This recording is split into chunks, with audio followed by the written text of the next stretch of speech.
All right, we are live. What is going on, guys? You are checking out an all new the RCWR Show, covering the latest in wrestling, entertainment, and beyond since 2011. Coming at you with episode number 609 for August the 21st, 2018. What's going on, guys? Oh, yes, great to be doing this again.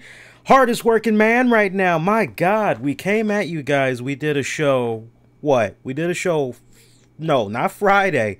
Otherwise, that would have felt like WrestleMania, right? No, we came at you guys Saturday with the NXT TakeOver coverage. Then we came right back less than 24 hours later, and we covered SummerSlam.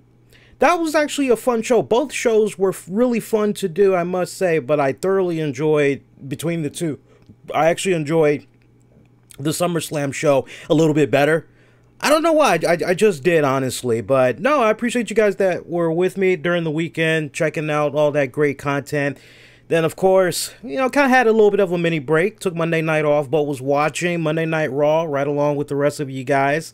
Definitely some key points I want to talk about from Monday's Raw. Also talk about some key points from SmackDown tonight. And we're taking it easy tonight. I am only streaming on one outlet, so feel free to retweet, reshare, all that good jazz. I'd appreciate it. We're only streaming via YouTube tonight. Normally we stream on Spreaker and also via the RCWR Show app, but I'm having a hard time launching the Spreaker application, and sadly I was not able to restart the computer because, like, if all else fails, usually a restart does the trick, but I sadly wasn't able to do that. So yeah, which reminds me, I do need to make sure I make an effort to at least record the audio so I can just go ahead and upload that bad boy later once this show is over and done with. Give me a second here. Let me just hit that record. Yeah, there we go. Got that record button going now, just in case, because you never know, something weird may happen. Might need to come on back, pick up on that audio, you know, all that good stuff. So we're still trying out some new experimentation with some back-end stuff that I'm using to make this stream possible. And some guys are like, well, I understand. I'm usually checking you out. Well, you don't have anything to worry about because depending on how you normally check out the show, it doesn't affect you. But if you've been paying attention as a YouTube video creator, right, we could talk about this just a couple of minutes to really enlighten you guys on what's been going on and why I've been playing around with the new software I've been playing around with. So if you notice from other YouTube shows that's on here, some of them will tell you a little bit about what's going on with YouTube's backend. And ever since YouTube and Google, they decided, okay, you know what, let's just go ahead, you go do your thing, we'll just go ahead and we'll do our thing. There's been a lot of really great third-party apps that have just been stopped, like, completely.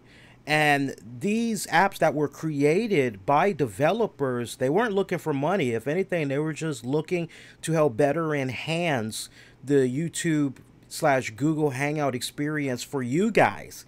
And sadly, when YouTube, Google kind of broke apart, both entities are now kind of basically saying, okay, well, we're going to do our own thing. We're going to introduce our own software, yada, yada, yada, yada, yada. So as a result of that, what you've ended up seeing with some YouTube personalities, they've actually just stopped cold turkey on YouTube. And they've just decided, okay, I'm going to go just do my show live, but I'm going to go learn on some other high-tech, blah, blah, blah stuff and do whatever I want to do with my stream, right? And that's almost the point that we're at right now. If you ask me, like, what was one of the pet peeves I had since YouTube did what they did and they broke up from Google and they pretty much terminated a big chunk of the apps that we creators love so much. One of them was the lower thirds graphics.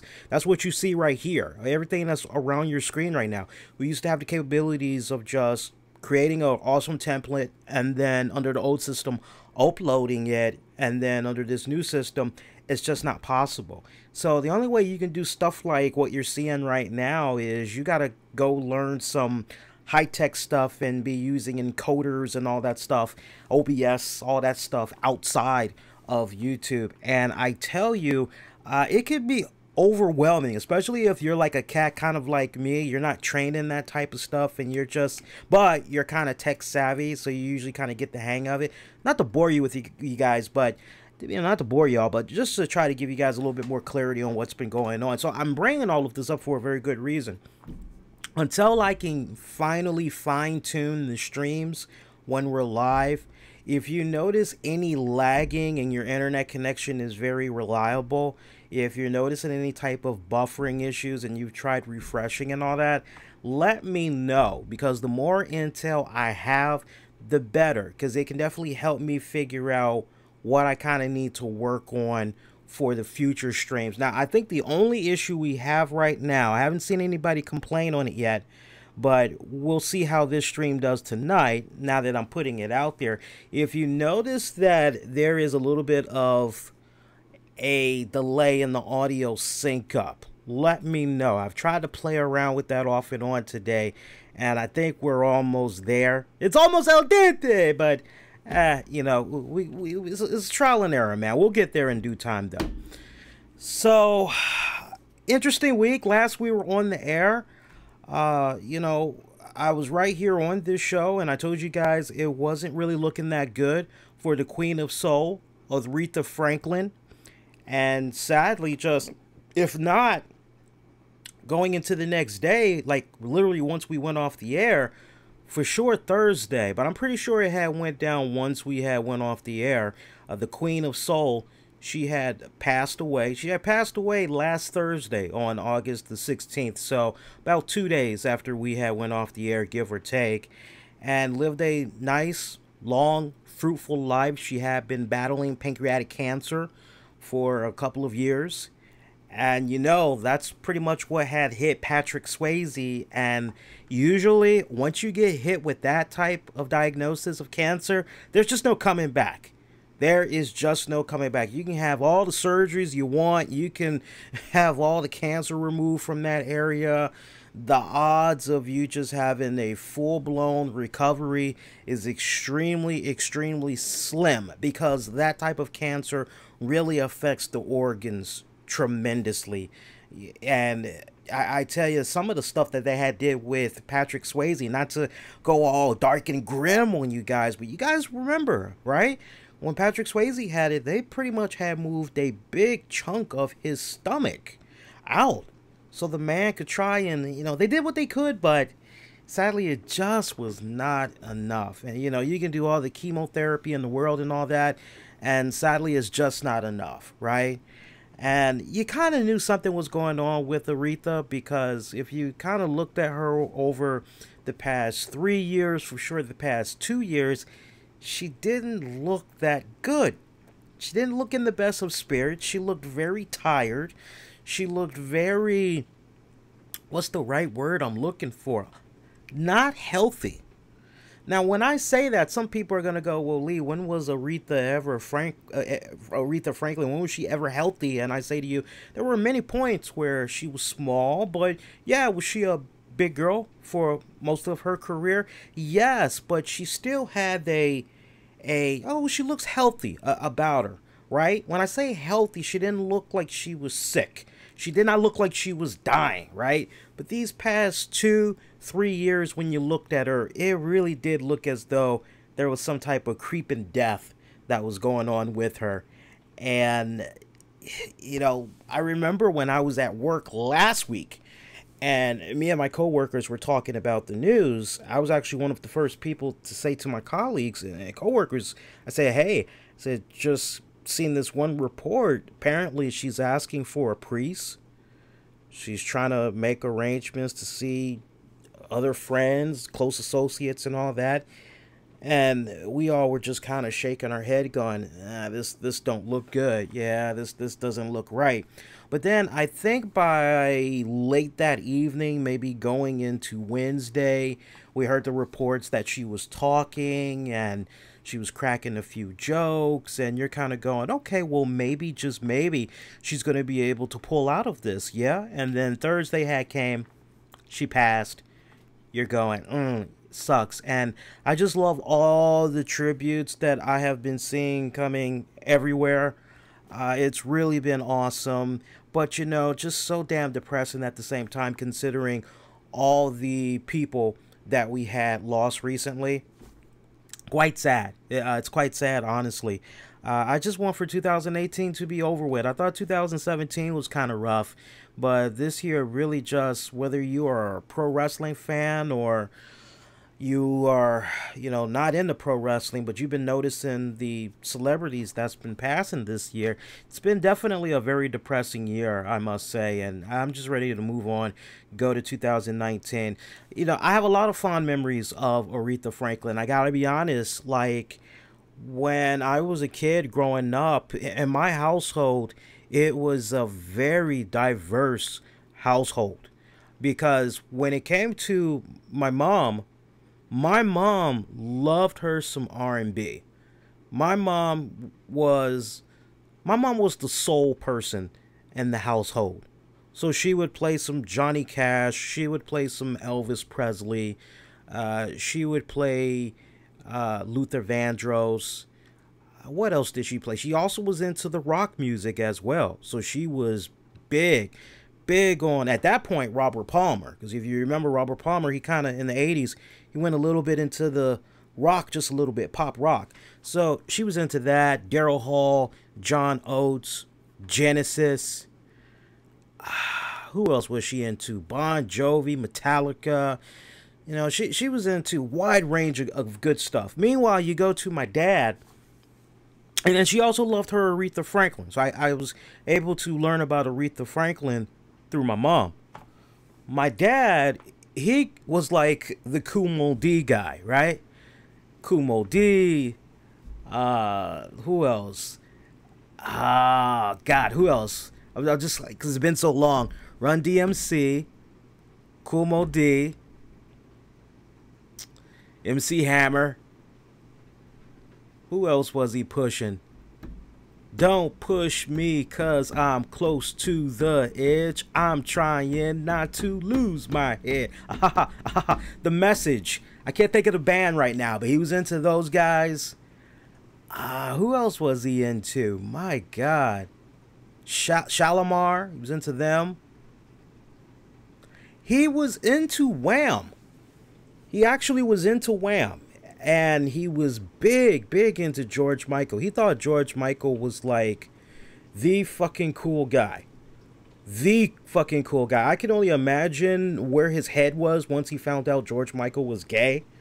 Because I can remember many weekends where my dad would just be, me and him would be in the car and we go play some basketball or whatever with some friends on the weekends. And when we'd be driving, sometimes we'd be driving for about 30, 45 minutes.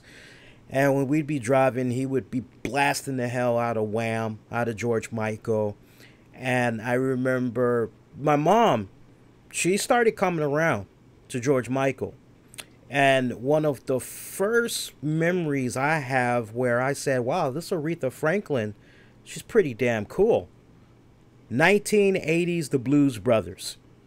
For me, that's where it really had started, was that. I mean, by the time the Blues Brothers was initially released, you know, I'm pretty much, wah, wah, wah. So, I mean, it really wouldn't be until a couple of years later, you know, pretty much once the movie was making its way to VHS, and then, you know, some people were able to air it on TV. That's pretty much how I was able to see the Blues Brothers. And I remember when I saw it and I saw that dance number that Aretha Franklin had did in that diner and everything, I'm going, wow, who is, you know, she's pretty cute, right? And I'm like, you know, asking my mom and dad, you know, who is she? Who is she? Oh, that's Aretha Franklin. And that was kind of like my early impressions. And that was like before George Michael really had broke out as a solo artist. Because if you guys remember your history with George Michael, while he was still somewhat with Wham, he was getting to that point in his career where he wanted to branch off and he wanted to be a solo act. And one of the first singles that he had put out was with Aretha Franklin, I Knew You Were Waiting For Me. I heard a lot of great covers over the years. Michael McDonald, I think, was the last one that did a nice rendition, and his version was pretty okay. But when that single had dropped, and you see the direction that George Michael was going, you're kind of going, oh, wait a minute. This isn't exactly Wham! George Michael. This is a more, wow, he's got the beard going on. He's got one ear with the cross going on. You know, he's got the denim jacket going on. He's got the sky blue jeans. Wow, he looks very mature. He looks like he's growing up. Okay. All right. And he's with Aretha. Wow. And I'm telling you, you couldn't have had thought about a better pairing at that time to really help catapult the career of George Michael.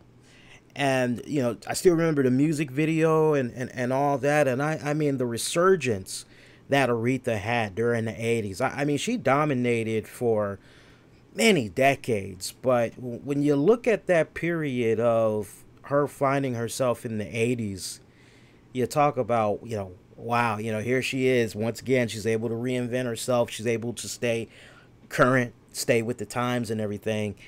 And God, man, it's like I put the tweet out as soon as she had passed, and I had said, you know, we lost a significant piece of Americana with Aretha Franklin passing. We lost a piece of American history with Aretha Franklin passing. And, you know, here, make no mistake about it, I definitely realized growing up on Aretha's music, I realized that without Aretha, there would not have been a Patti LaBelle. There would not have been a Mariah Carey. There would not have been an Anita Baker. There probably would not have been an Adele, right?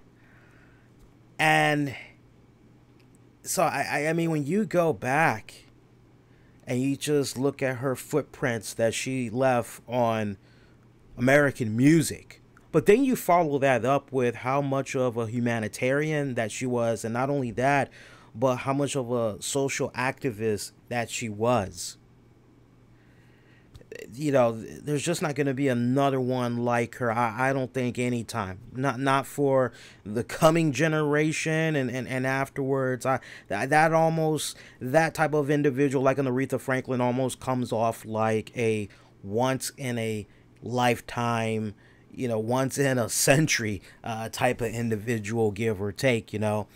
And before anybody asks, look, I am aware about some of the comments that our president had made with regards to her passing. And I'm going to knock out two birds with one stone. One person, the president, you know, for me personally, I'm aware of what he said about her passing. I didn't like how he made it kind of be about him. Oh, she worked for me for many years, and it's kind of like, dude, can you elaborate on that? Because this is the first time we've ever heard anything like this before. Me personally, I'm not saying he's lying. I'm just saying I've never heard anything like this before. And I would think that of all people, just from an entertainment standpoint, because first and foremost, President Trump is a entertainer. Yeah, I would just like to believe with common sense, okay, he knows about everything that she's done for society, everything she's done for music, everything she's tried to do for her people and everything. I would like to believe that he don't need a script. He don't need something prepared. He could just shoot from the heart and that's it. But he struggled so much. I'm just going, I'm cringing hearing what he had to say. I'm going, okay, next. Who else we got? And look, man, I was going to talk about this later, but since we opened up with this, I'm aware about the VMA Awards. Look, I stopped giving two shits about VMAs and all that many years ago. I did, because as far as I'm concerned, the way I've always looked at these things, you're being told what's popular. You're being told what you need to go out and buy. That's just honestly how it comes off, right? And for me personally, I'm like this. If I want to know what's going on in music today, all I need to do is just talk to a couple of friends, talk to a couple of people that work in the music scene. Turn on the radio. Hell, I can even turn on Pandora or iHeart, and I can find out that way what the hell is going on in music and be like, wow, damn, that sounds really good. Who is this? Okay, I need to check them out. And 9 out of 10, I've operated like this for so many years. 9 out of 10, the artists that I'm interested in are like the same ones that have either gotten nominated for some stuff, won some Grammys, whatever. Okay, they're making big buzz, they're making big waves. So I'm usually pretty good on what's current, what's trending, what's got people talking, right? I don't need no award show to tell me, you know, hey, these are the good guys. These are the people you need. I don't need them, right? But was people, let me get this straight, people were actually surprised that, of all people, Madonna wasn't able to deliver a home run talking about the passing of Aretha Franklin? People were actually appalled. People were actually shocked that she turned what should have been about Aretha into a moment about herself. Like, just really marinate on that for a second. People are actually shocked. Right? Okay, I mean, this is the same woman that for some weird reason was asked to say some things on behalf of, who was it? On behalf of Prince, wasn't it? And you're going, what the fuck? I cringed, you know, hearing what she had said about Prince, and I'm going, right? I didn't even need to see what she had said about Aretha Franklin. I read the transcript. That was enough for me. I read the transcript. I can see how people can interpret it as her basically hogging up the limelight, her basically trying to make it be about herself. You know what it honestly had reminded me of? It reminded me a lot of when Prince passed away. I remember it vividly, and it really started making me like Jimmy Fallon less and less, to the point I stopped watching him altogether. There was an episode of Saturday Night Live, I remember, just days or maybe a week after Prince had passed. It was like Saturday Night Live's first return back or whatever. And I want to say Jimmy Fallon was maybe the host for this particular episode. And he opened up talking about the passing of Prince. They pretty much had dedicated the episode to Prince. You had your comedy skits in there and all that, but they dedicated it to Prince, right? And I remember Jimmy Fallon spent like about 15 minutes, and it was basically him talking about himself and the experience that he had in meeting Prince, and talking about what had went down at a SNL after show and all that. And I'm just going, Jimmy, I'm trying, but I'm not with you, man. And I know there's a lot of people that like Jimmy, and they'll probably say, oh, man, come on, Lee. Jimmy ain't, you know, but for me personally, I didn't like how Jimmy made it about him. I just didn't. No different than whenever Jimmy has U2 on the show.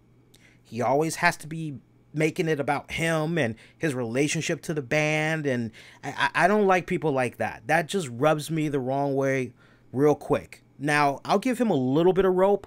Maybe he's unaware that he's coming off kind of like, look at me, look at me, look at me. But I just don't really like people like that. Once that thought's in my head, it's kind of hard for me to look at you in a different limelight. Okay? So when I see what went down with Madonna talking about Prince, I'm going, whatever. I read this transcript for what she said about Aretha Franklin. And here's my first question. Everybody's appalled, right? And this is what makes our show so different. We don't just go, okay, we're going to latch on to this because this is the cool thing to do, and this is what everybody else is saying, so we're going to latch on to it too. No, we don't do that here on the RCWR show. Everybody's appalled by Madonna saying what she said, when really what everybody should be appalled at is the fact that of all the people in the entire world that could say something about Aretha Franklin, really? MTV, you go to Madonna? Adele wasn't available? I'm sorry, but I'm a big fucking fan of Adele. I'm not a mark, but I'm a big fan of hers, and whenever I listen to her beautiful voice, I pick up traces of Aretha Franklin. I mean, this is the same woman that dropped everything that she was doing when she found out the news that George Michael had passed, and he was just putting the finishing touches on his Freedom documentary. And they asked her, hey, we would love it if you could contribute something to the documentary. And she said, I'm on it. Let's do it. And she did a really great studio rendition of George Michael's Fast Love. Like, there's been petitions left and right, people asking if she could release this. And I don't think it's ultimately her decision. I think it has to do with who holds the publishing rights to that song. And once all that kind of gets squared away, then maybe at a later date that song could and will be released, I personally feel. But you couldn't get Adele to say something on behalf of Aretha Franklin. We could not get Mariah Carey. Traces of Aretha Franklin you can definitely hear in Mariah Carey's voice. And Mariah Carey still, I mean, she's nicely thick, and I say that in the most respectful way, because I love them curves that she has now. But you know, she still looks very recognizable as when we had saw her many years ago, when she pretty much had first began her career. So what, we couldn't get Mariah Carey, right? We couldn't get Patti LaBelle. Anybody knows a thing or two about Aretha, definitely we couldn't get her. You couldn't get somebody from the Winans family to talk about her. I mean, we can be here all night and we can come up with a better list of women that could talk for real about this woman. And I see the question about how long has Madonna been around. Madonna's 60 years of age. She began her musical career late 70s going into the early 80s. I mean, if there was a poster child for anybody that took advantage of the MTV era, it was definitely her. You know, this is not the first time Madonna has done. Yeah, Shaba, we just talked about it. Right. Where you been, brother? You must have went and grabbed yourself a sandwich. We just said she did it with Prince. Where you been, man? Unless she did it like, if it's not Aretha Franklin and Prince, then I don't know anything about it. But the two that stand to mind right now is those two. But that's not the point. Marinate, guys. The point I'm making is MTV could have went with other people, more established people. You don't even have to make it be about race, because you notice I threw Adele in there. And I think about things from a PR standpoint. I think about, okay, who is still running out there? Who is still pumping out the hits? Who is still doing sellout concerts? Who can this current generation, right? Who can this generation of music lovers, what star can they relate to when it comes to saying something about an icon, a music icon that may be a little bit before their time, but is still a bit transcendent, that can bridge that gap? And all those people that I just named can definitely bridge that gap. Hell, man, to a degree, you could even put Lady Gaga in there. You know, and I think she is a very talented woman, man. I mean, sometimes when I listen to her, just little bits and traces of Amy Winehouse, just a little bit. But I tell you, she has such great range. Whether she's in the mood for a pop song, or she's in the mood for a rock ballad, or she's in the mood for something jazzy, her stuff alone with Tony Bennett has just been, wow, you know, just magical, right? Just from a PR standpoint, and just really thinking about, okay, well, who can we, you know, really, that's okay. Because when it comes to the BET Awards and the NCAA awards and all that, NCAAP awards and all that, the Gospel Awards, that's okay. Aretha will get her just due. She will get the correct tributes that a queen rightfully deserves. So, I mean, my message to you guys in a nutshell, anybody that felt that Madonna was a bit disrespectful and how she handled that, trust me, all those outlets I just mentioned, they're going to do it justice. And then the other point, trust me, with regards to Madonna saying something again, at least for MTV, their little music awards, I promise you that's going to be the last time I personally feel that Madonna is going to get some type of a podium and say something on behalf of, that's going to be the last time. Trust me on that, because MTV at the end of the day, they still do have an image that they have to maintain. They do. Yeah, you could say Janet Jackson as well. Mark in the chat. You could say Janet Jackson as well. There are just, we'd be here all night going through, well, what about this person? What about this person? What about, like I said, you guys, everybody can come up with a better list. And that's the whole point. The fact that we could continue to say, well, actually, this person would have been much more reputable, that speaks volumes. It really, really, really does. And I'm going to say this and we'll move it along. From the history that I recall of Madonna, understand something about Madonna. And this much I know about her because, you know, I was in that period where I was heavy into the Madonna music. Understand something. She is a chameleon. Always will be a chameleon.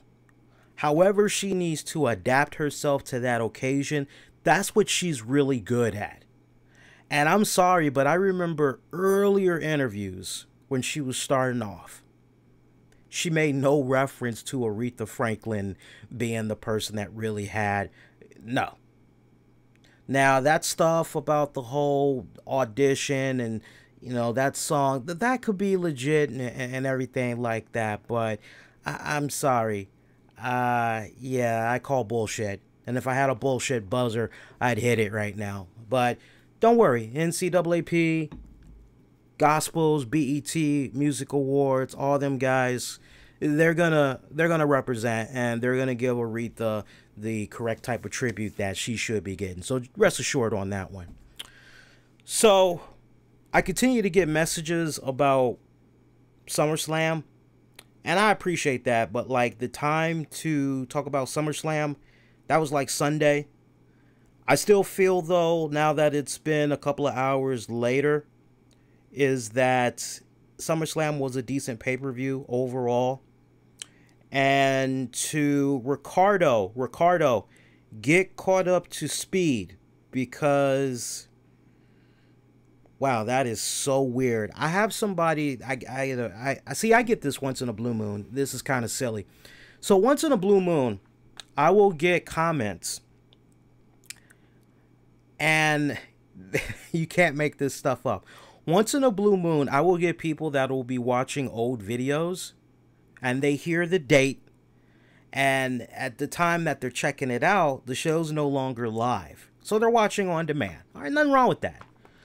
But, you know, if there's one thing I don't like, it's irritating, is when I get comments and people keep commenting as if they are, like, in real time, and they're, damn, dude, this was like 3 days ago. Seriously? This was now 3 days. SummerSlam was now 3 days ago. Right? And I'm seeing a comment. I'm not bashing the person, so people don't take it the wrong way, but it's just a pet peeve I have. It's like, you see the date. You know you're watching on demand. Why are you... I will never, for the love of God, as long as I've been doing this on YouTube, I still don't understand why people do that type of stuff. I don't.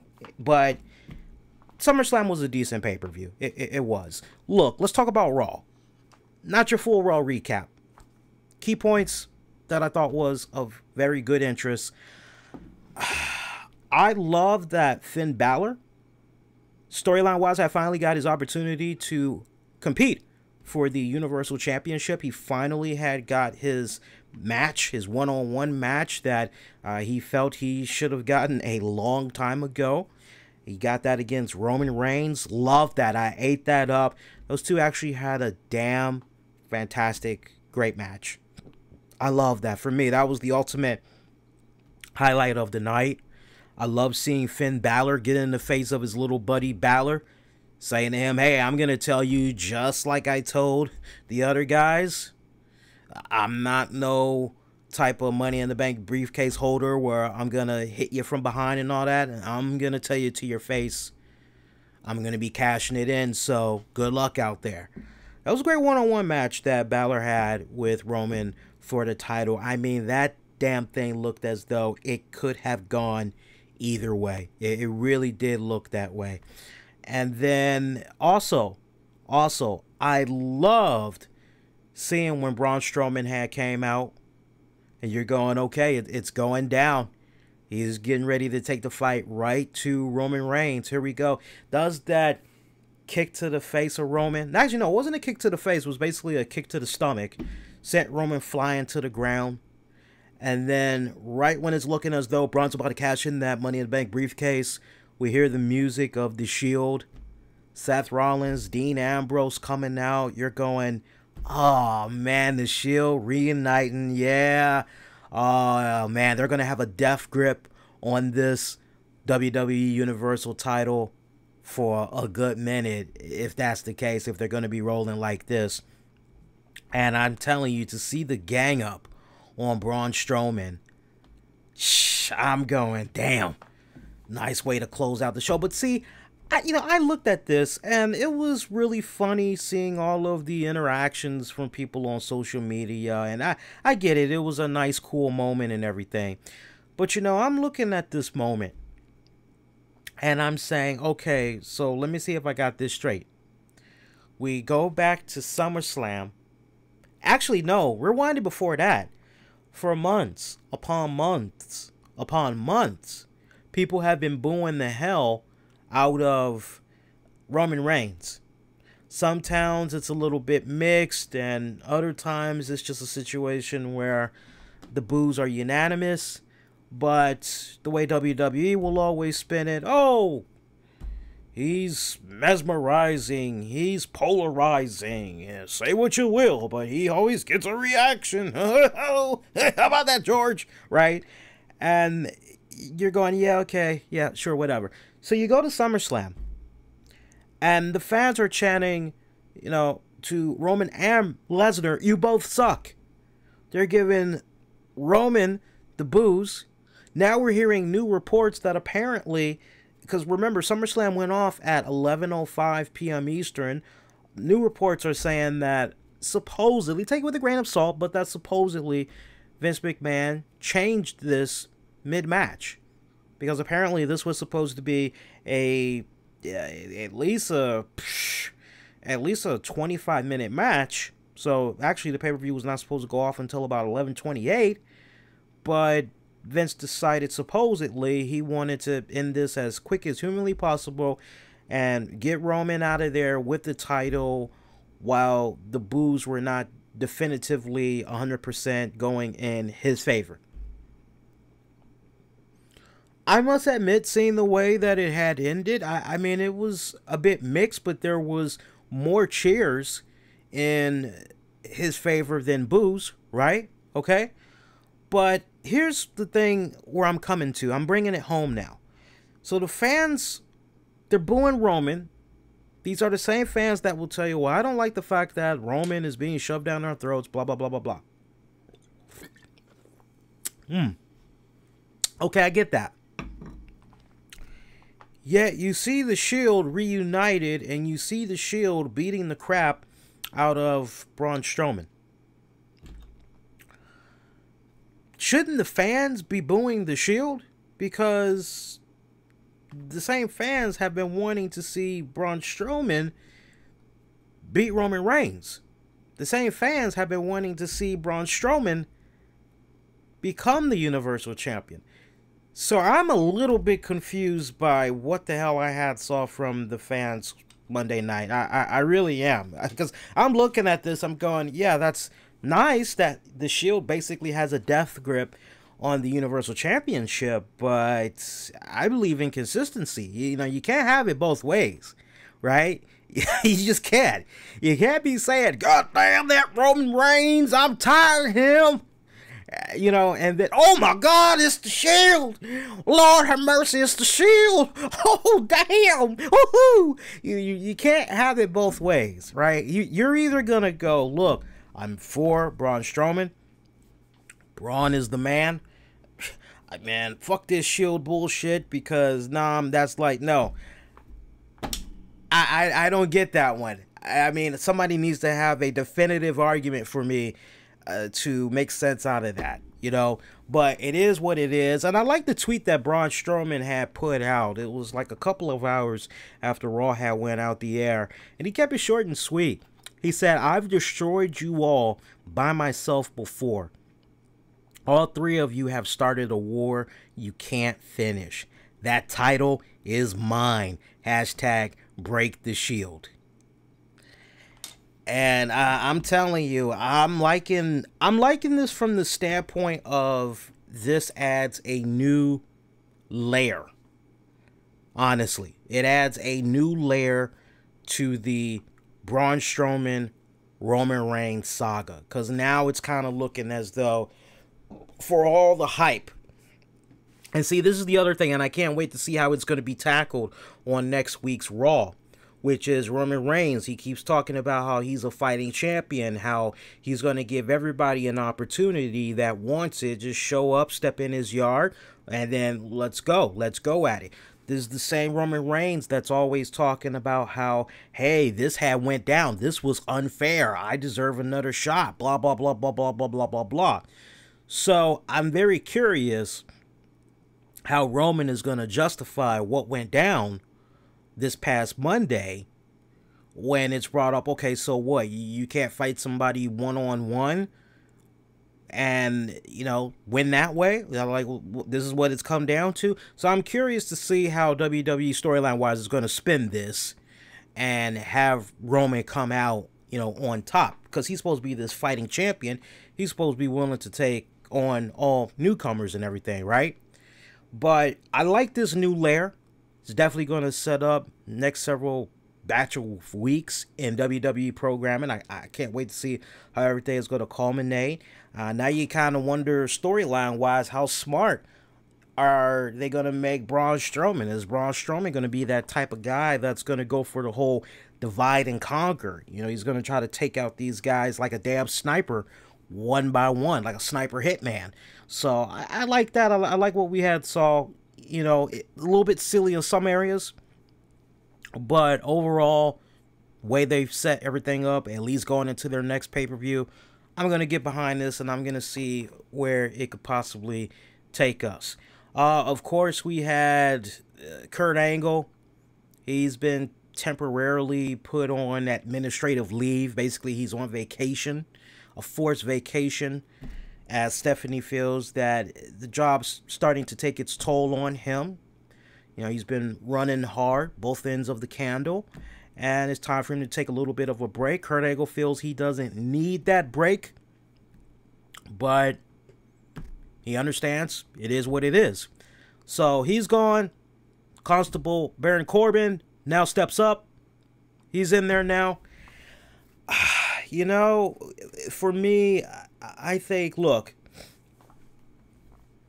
storyline-wise, maybe it's just a situation where they're trying to put Kurt Angle in a position where he has a little bit of time off so he can go and enjoy it with his family and everything. Because, look, even though it's a situation where, well, Kurt Angle doesn't wrestle, all he has to do is just show up, be involved in a few skits. That's basically it. And his job is done. He collects an easy paycheck and he can pretty much go on back home for the rest of the days, right? So, yeah, for the most part. Yeah, you could definitely say it. But, like, when you think of their traveling schedule and all that, even if it's a situation where, okay, they're only doing it once a week, you got to think about when they head on out there and they travel. You got to think about that, when they begin their travel. And then how soon they're able to begin their travel to try and get back home. And then what all they got to do once they're finally home. And then just exactly how much time do they have before they got to go back out on the road again, right? So, you know, for me, Kurt Angle situation, still has young kids. This is that time where kids are getting ready to go back to school and everything.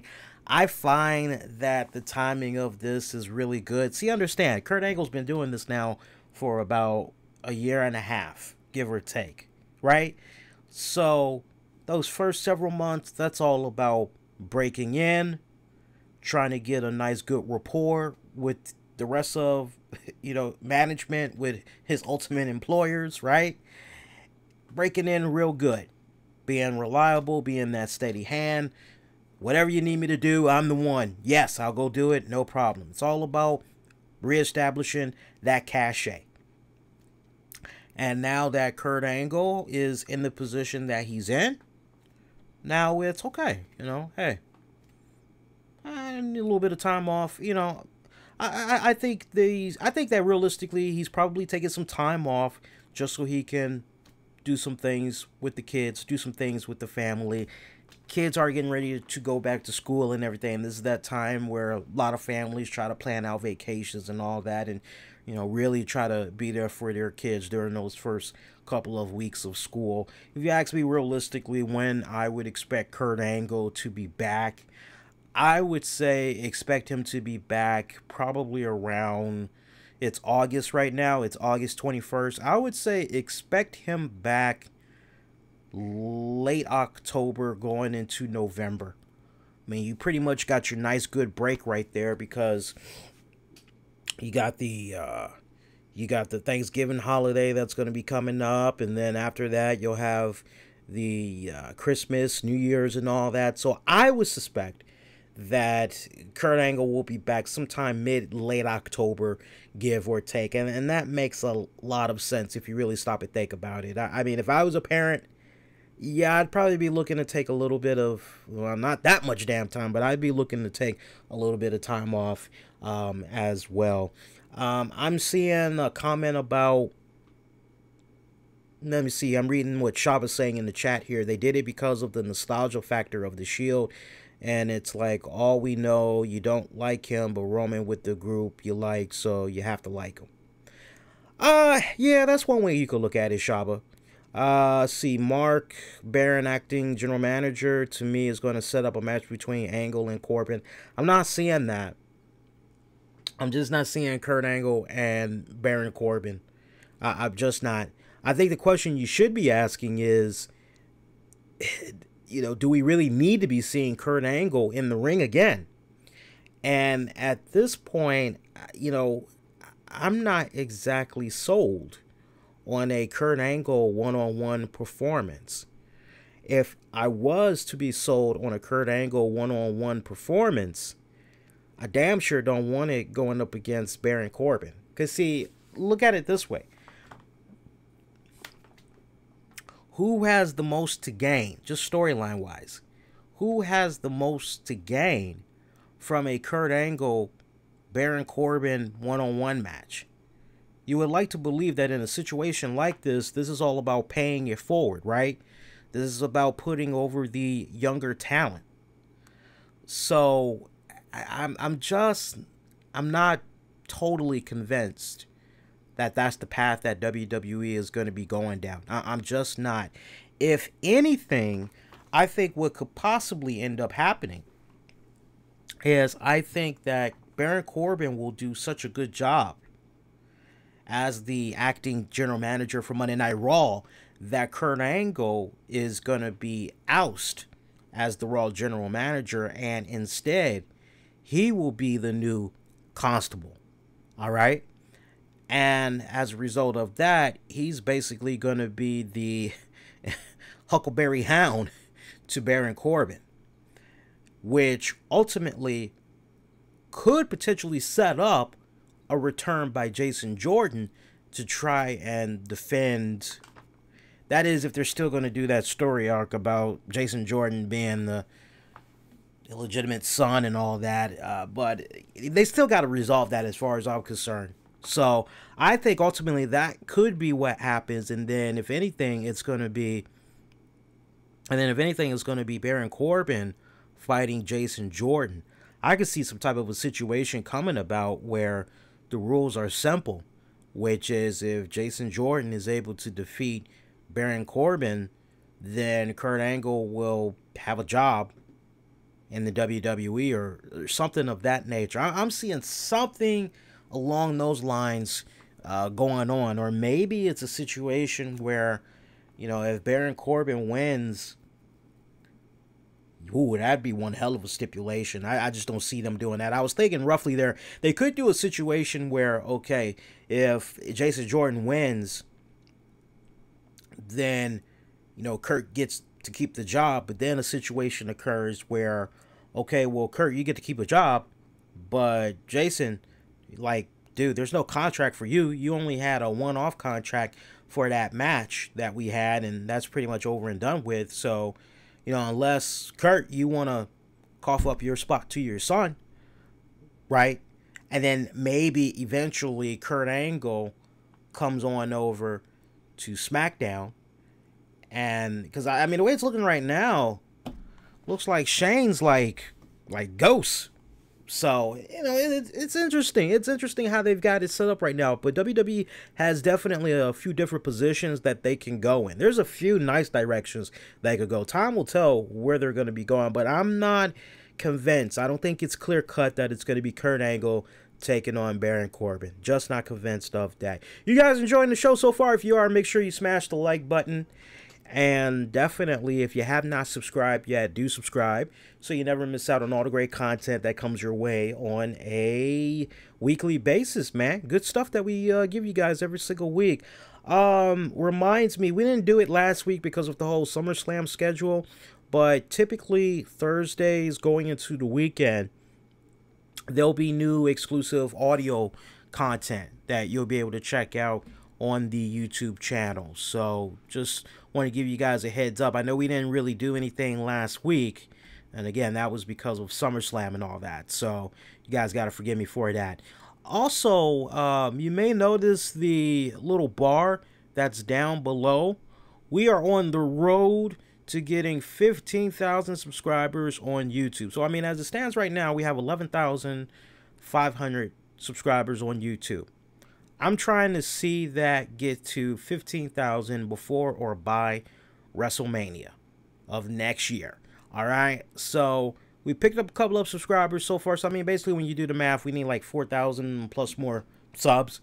So let's do it and let the good times roll, man. Because seriously, I would love to reapply as one of the good shows you could check out here on YouTube. That's a title that we used to have a couple of years ago, man, and it's interesting how the game has changed so much, in particular on YouTube over these past couple of years. It's a totally different landscape now. It really is.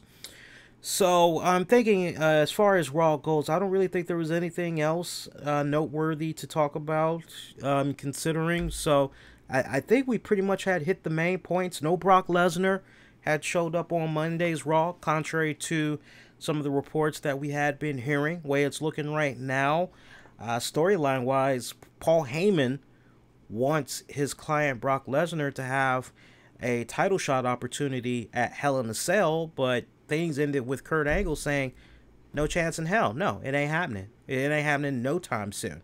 Cold day in hell before that happens again.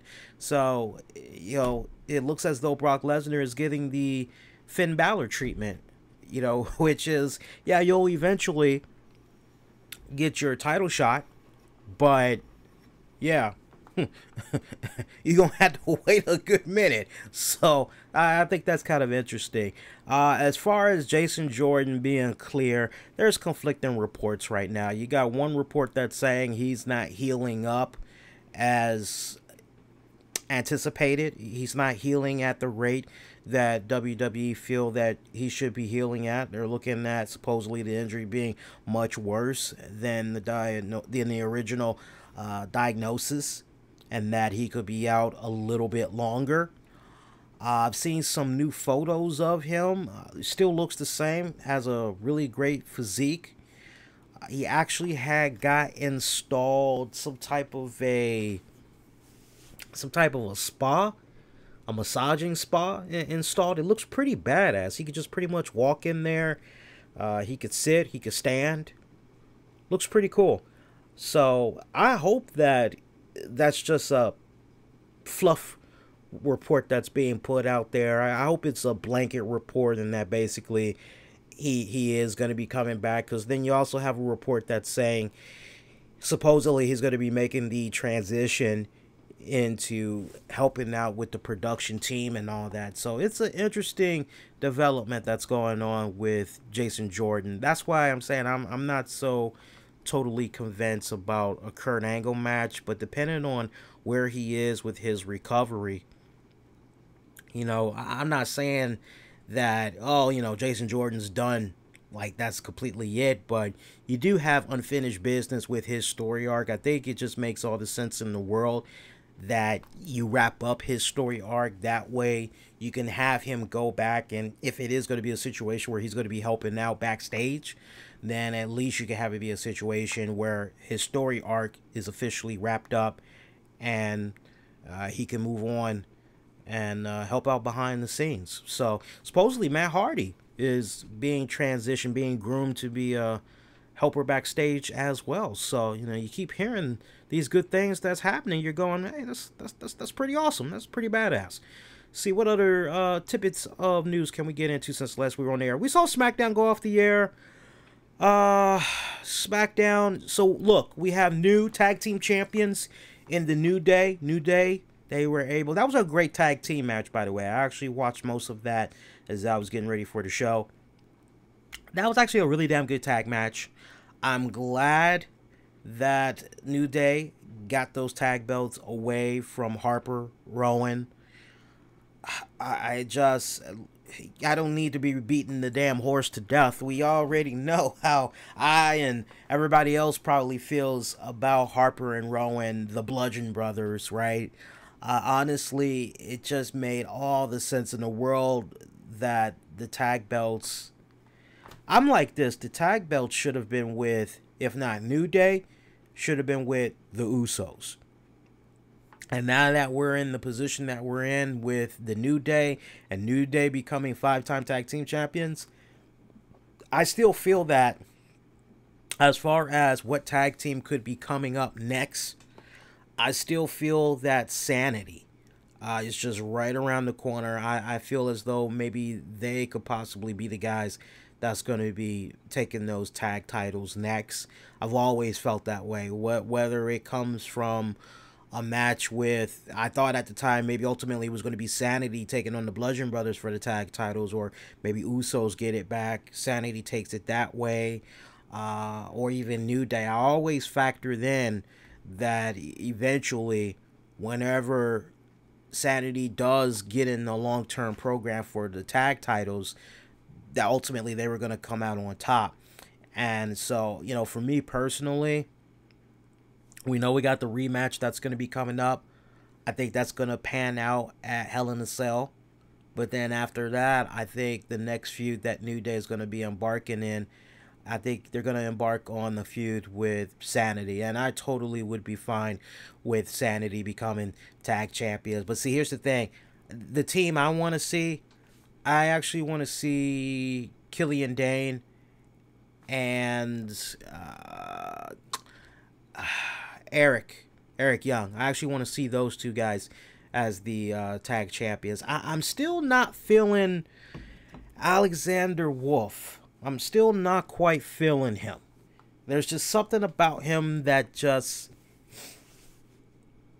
you know, you have the guys separate basically, right? Have them all separate and go, okay, go out there, make your own mark. Eric, he's shown me what he can do in TNA. Upper mid card at best in the WWE, I think he would do. And there's nothing wrong with that. Not everybody can be a world champion. Not everybody can be an intercontinental champion or a U.S. champion. I'd be fine with Eric as an upper mid card guy. Killian Dane, young beast. I mean, I see a lot of good things happening for him. I don't know if he could exactly reach that level of a Braun Strowman, but with smart booking, anything's possible. But I see good stock in him. Alexander Wolf just seems like he would forever be part of a tag team. He just seems like a tag team journeyman.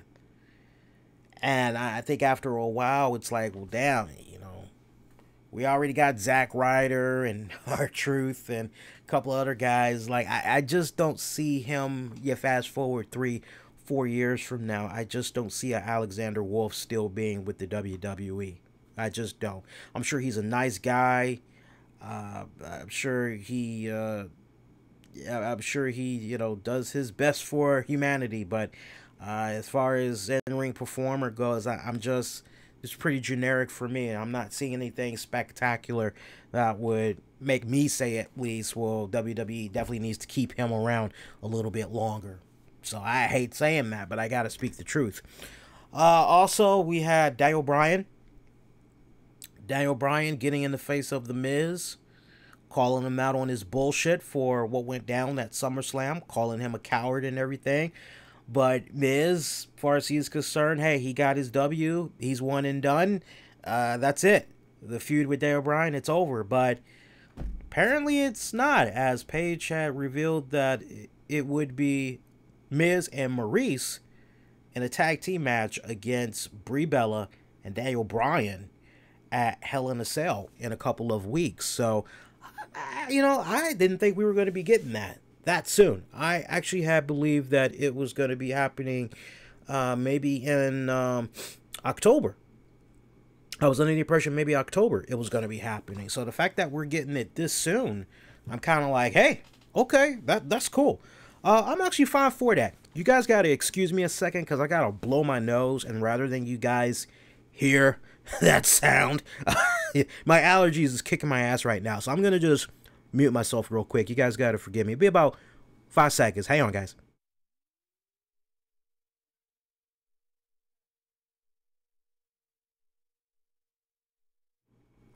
That's better. Okay. I'll have to edit that out on the downloads later. Okay. But, I like the fact that this tag team match is happening, but you know what? Just how I said a few seconds ago, I thought that this was going to happen, like, later, like October I was picturing, or maybe, like, going towards Survivor Series. I think, honestly, what's going on with WWE's current mentality right now, they're seeing the success that the TV show Miz and Maurice is having. And the fact that, look at this undeniable data. And that data is coming from probably first run, like when the episodes premiere, and then the repeats.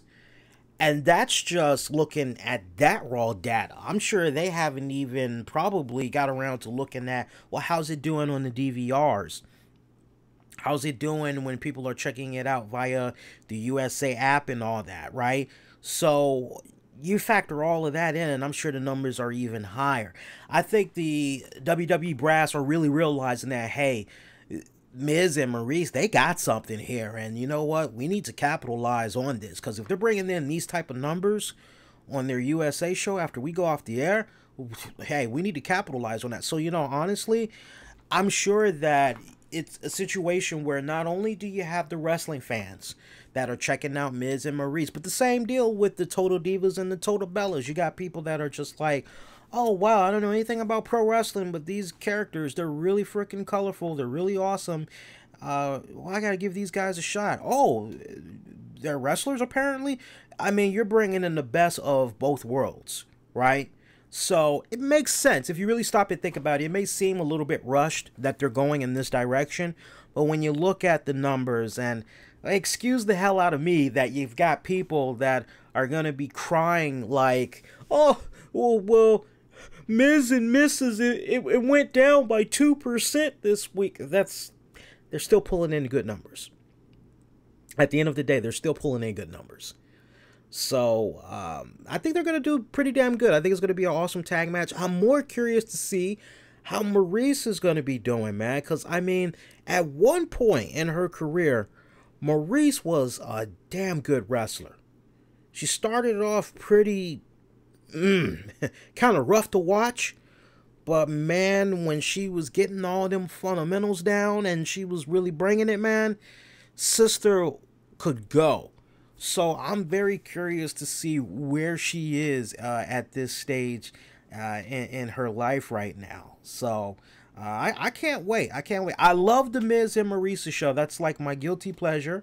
I don't care for Total Bellas. I don't care for Total Divas. But Miz and Maurice, I will make an exception. And you know, for me personally, the reason why I've always been a fan of Miz, I remember Miz when he was in the Real World. Okay? On the Real World, MTV Real World. So that's how far back with him I go. So once I heard he was getting into the pro wrestling, I was actually excited for the dude. I'm going, this is great. I'm like, okay, we get to see what this dude's going to be able to do. And then when Maurice came along, I always thought she was a cute little button.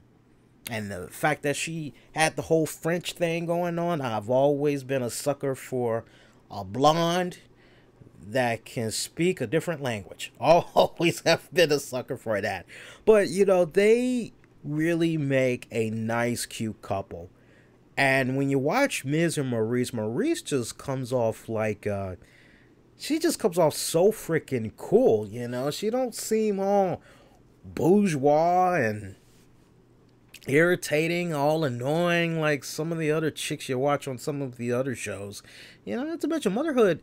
You know, I must say she's a very beautiful woman, but I tell you what, Motherhood has done her exceptionally even better. I must say it's done her exceptionally well. So we got that match that's going to be going down. What else did we get from SmackDown tonight? AJ Styles cut a little bit of a promo on him losing his cool at SummerSlam against Samoa Joe.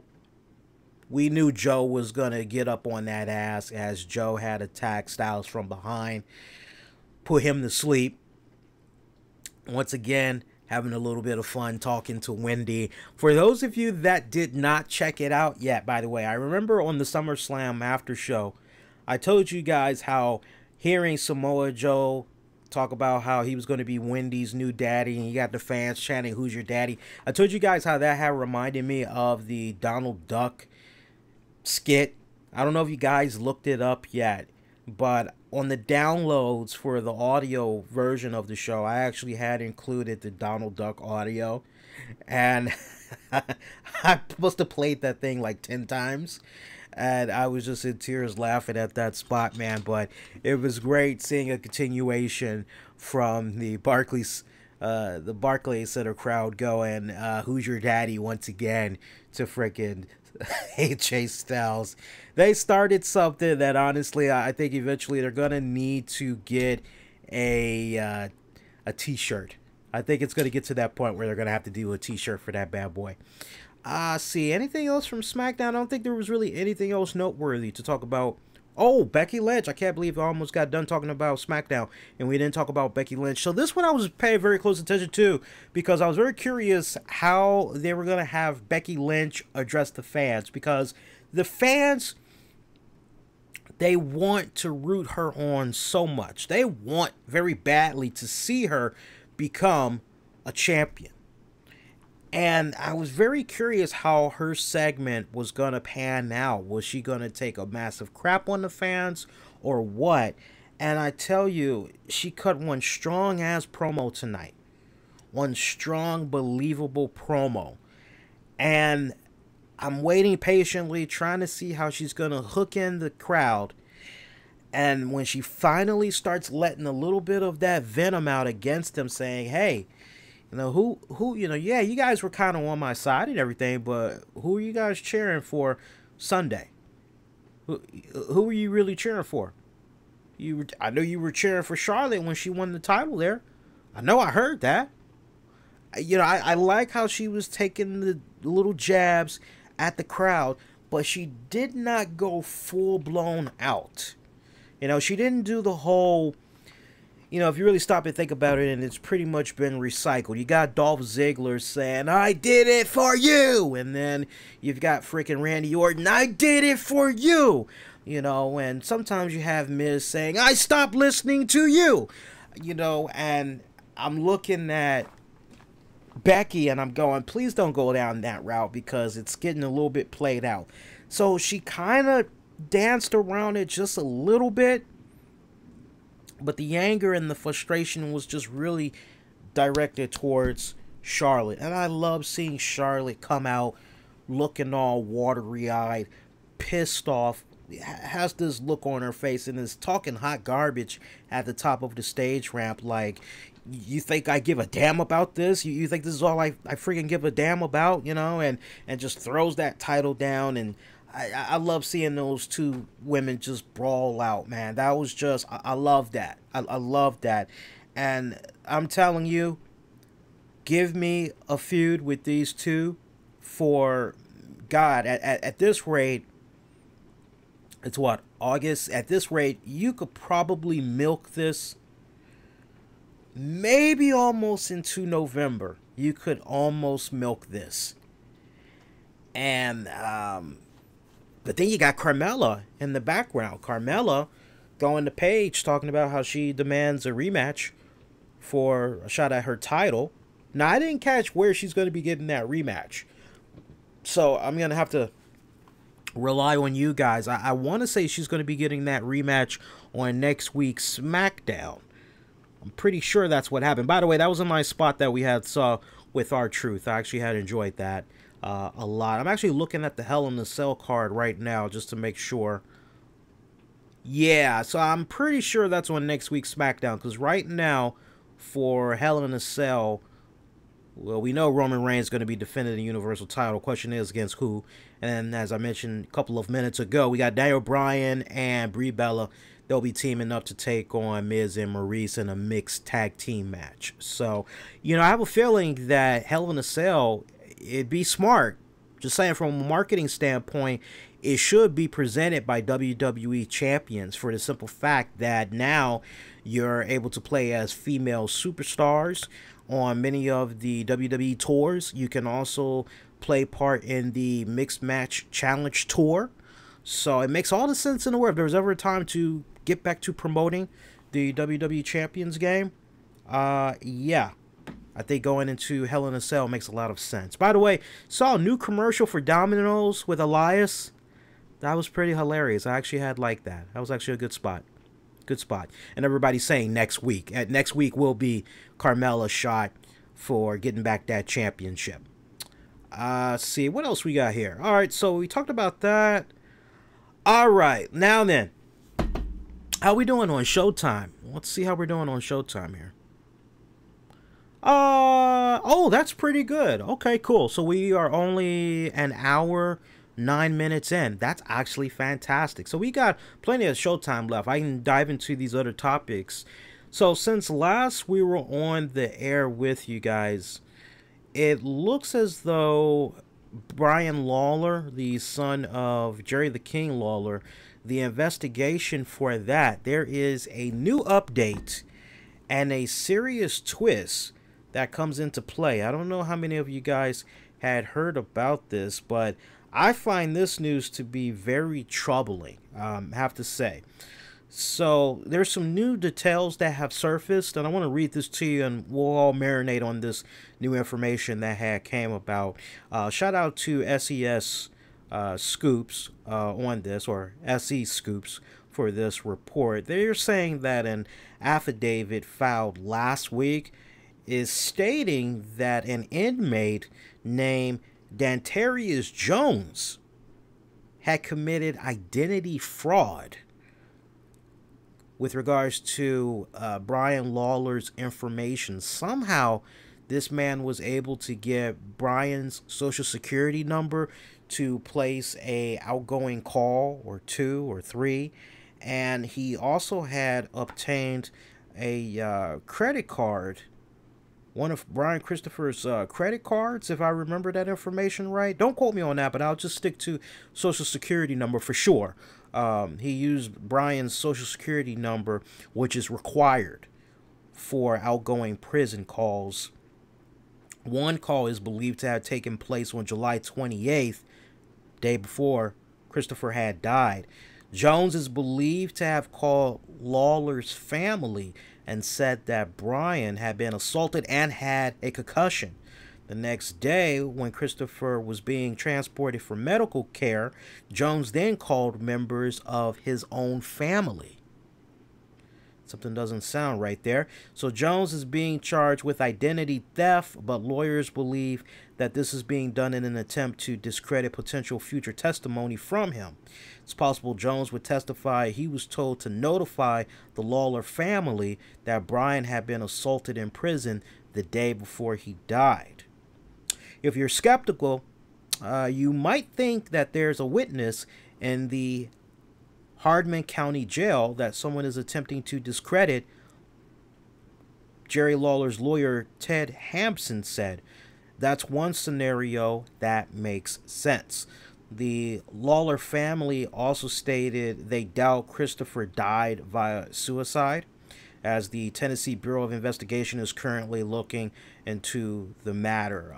As you all know, Jerry Lawler went on record in a couple of interviews with some TV Memphis affiliates out there saying, look, just based on the evidence that I've seen so far, and look at the bruising around Brian's neck, it doesn't look as though he hanged himself, because if he did hang himself, then you would see a full line. And basically kind of talked about how you see all that gap that's under that neck and it's blank right there. You could kind of make the argument that maybe he was grabbing right there, and he had a good grip and it wasn't exactly going around his neck and all that. I talked about the whole link to Sandra Bland a couple of weeks ago, and if I'm not mistaken, I want to say that actually was made a separate piece of audio. I don't know if I uploaded it to the channel in time. Over the course of the next couple of weeks, I'll actually be digging into the archives, pulling up some old audio, and making it be available on the YouTube channel for you guys. But when you just think about the circumstances surrounding Sandra Bland, and oh, how convenient, this camera was kind of crazy, there's a lot of stuff that just don't add up. And I'm just very, I know I shouldn't, look, I'm going to tell you this. I'm no Perry Mason, I'm no Matlock and all that. But there is so much circumstantial evidence. Even if you don't go with foul play. Just from that particular jail. The people that are in charge of it and all of that. Just the fact that you have all of this equipment that was down. You can easily go and say, look, man, that's some serious negligence. How you going to have all these cameras down? Something goes down with my son. You guys reassured me that my son was going to be okay. Showing him tough love was the right thing to do. Giving him a couple of nights in jail, that'd be the right thing. You guys would protect him. You guys gave me your word, and he dies on you all's watch. I mean, that's serious negligence, okay? Now, I don't believe they got to get some definitive bulletproof evidence. I don't believe they're going to be able to prove without a shadow of doubt that, hey, Brian Christopher, yeah, this wasn't a freaking suicide. This is actually a homicide. But they could be able to win a lawsuit against that county, against that staff at that particular jail. I think they would be able to get a really good settlement out of court. I really do. Time will tell, but it's just weird. It's very weird. Kind of touch and go. You just got to continue to touch and go when you hear that type of stuff, man. You really do. So, one other thing that I thought was very interesting, Elias. He was supposed to have a concert at the Gramercy Theater in New York City. This was supposed to be going down leading up into SummerSlam weekend. Well, the concert was canceled. And the way things are looking right now, all reports are being put out there that the concert was canceled because of low ticket sales. Tickets just, at the end of the day, the tickets just were not selling as steadily as they should have been. They were doing okay, but they were nowhere near being sold out. So, it's one thing if you are at 90% capacity, but then, okay, 10%, we can comp those. That's no problem. Radio can help us out, and we'll go out to all of these other outlets. They'll be able to help us out. We can get that 10%. We'll fill it up, no problem. But I mean, if you really stop and think about it, and look, I'm not making any excuses for Elias or anything like that, you know, because ultimately it's not Elias' fault. Elias, he's just supposed to show up, perform. That's supposed to be the end of it. But who I'm blaming, much like what had went down with the WWE shop and restaurant in New York City, I gotta blame WWE for this one as well. They really did not put a lot of preparation into this. They did not put preparation into this from the standpoint of, okay, you let people know it's coming to this theater barely with a week's notice. So any potential money, I mean, that's just not smart, because this is a pretty big month going into the final weekend of August and setting up All In weekend. So you've got already a lot of people that have put out X amount of money for SummerSlam, for NXT, seeing the Connor Cure concert and all that, doing the photo ops and all that with Triple H and Stephanie, and then taking part in the SummerSlam Access weekend, right? Trying to take advantage of where any and other WWE superstars are going to be, you know, not necessarily performing, but where they're going to be appearing. So maybe there's going to be more autograph signings, things of that nature. All right, so all that, you got all that. That's pretty hectic. And then you've got the whole situation where, okay, All In weekend, you've got people that's going to be traveling. Their money is going to be going to the CM Punk meet and greet. You know, money's going to be going to check out the All In pay-per-view event, right? Fight TV, cable satellite provider. So you're competing with a lot of stuff. A lot of stuff. In just the month of August alone, you're competing with a lot of stuff. Take away the All In event and just home in on everything just WWE related. That's a lot. And then to throw into all of that, leading into one of your 4 biggest pay-per-views out of the year, to be like, oh, by the way, we're doing this concert. It's for Elias. After a while, people are just going to be like, I just don't have the money. I'd like to, but I just don't have the money. And I think ultimately, when you look at logistics like that, that's why WWE failed in having this concert be sold out. I don't care if you would have made the tickets $20 a head, you still would have had problems, because you didn't market this in a timely manner. I mean, stop and just be realistic. Use common sense. Use common sense. Even if you haven't been to that many concerts, just use common sense. When you hear that your favorite artist, and we're going to be talking about Steve Perry in a little bit while we're talking about music, by the way, because he's been making some waves in a really good positive way. Steve Perry from Journey. When you hear your favorite artist is going to be performing in town, you go, oh, wow, they're going to be, oh, sweet, okay. When do tickets go on sale? You know, what's the first thing you do when you hear that your favorite artist is going to get ready to launch a tour? First thing you do, you either go to their website or you go to Ticketmaster to see what's going on with the tour. You look for the tour dates. You try to see what's the closest they're going to be coming to your area. And then when you see the date, you're like, okay, so when do the tickets go on sale? And typically, it's a situation where, okay, let's say, for example, let's say Robert Plant has added more tour dates for the U.S. Let's say here in the DMV, closest he's going to come to is Baltimore. And he won't be here in Baltimore until, let's say he won't be here in Baltimore until January 2nd of 2019. Okay, great.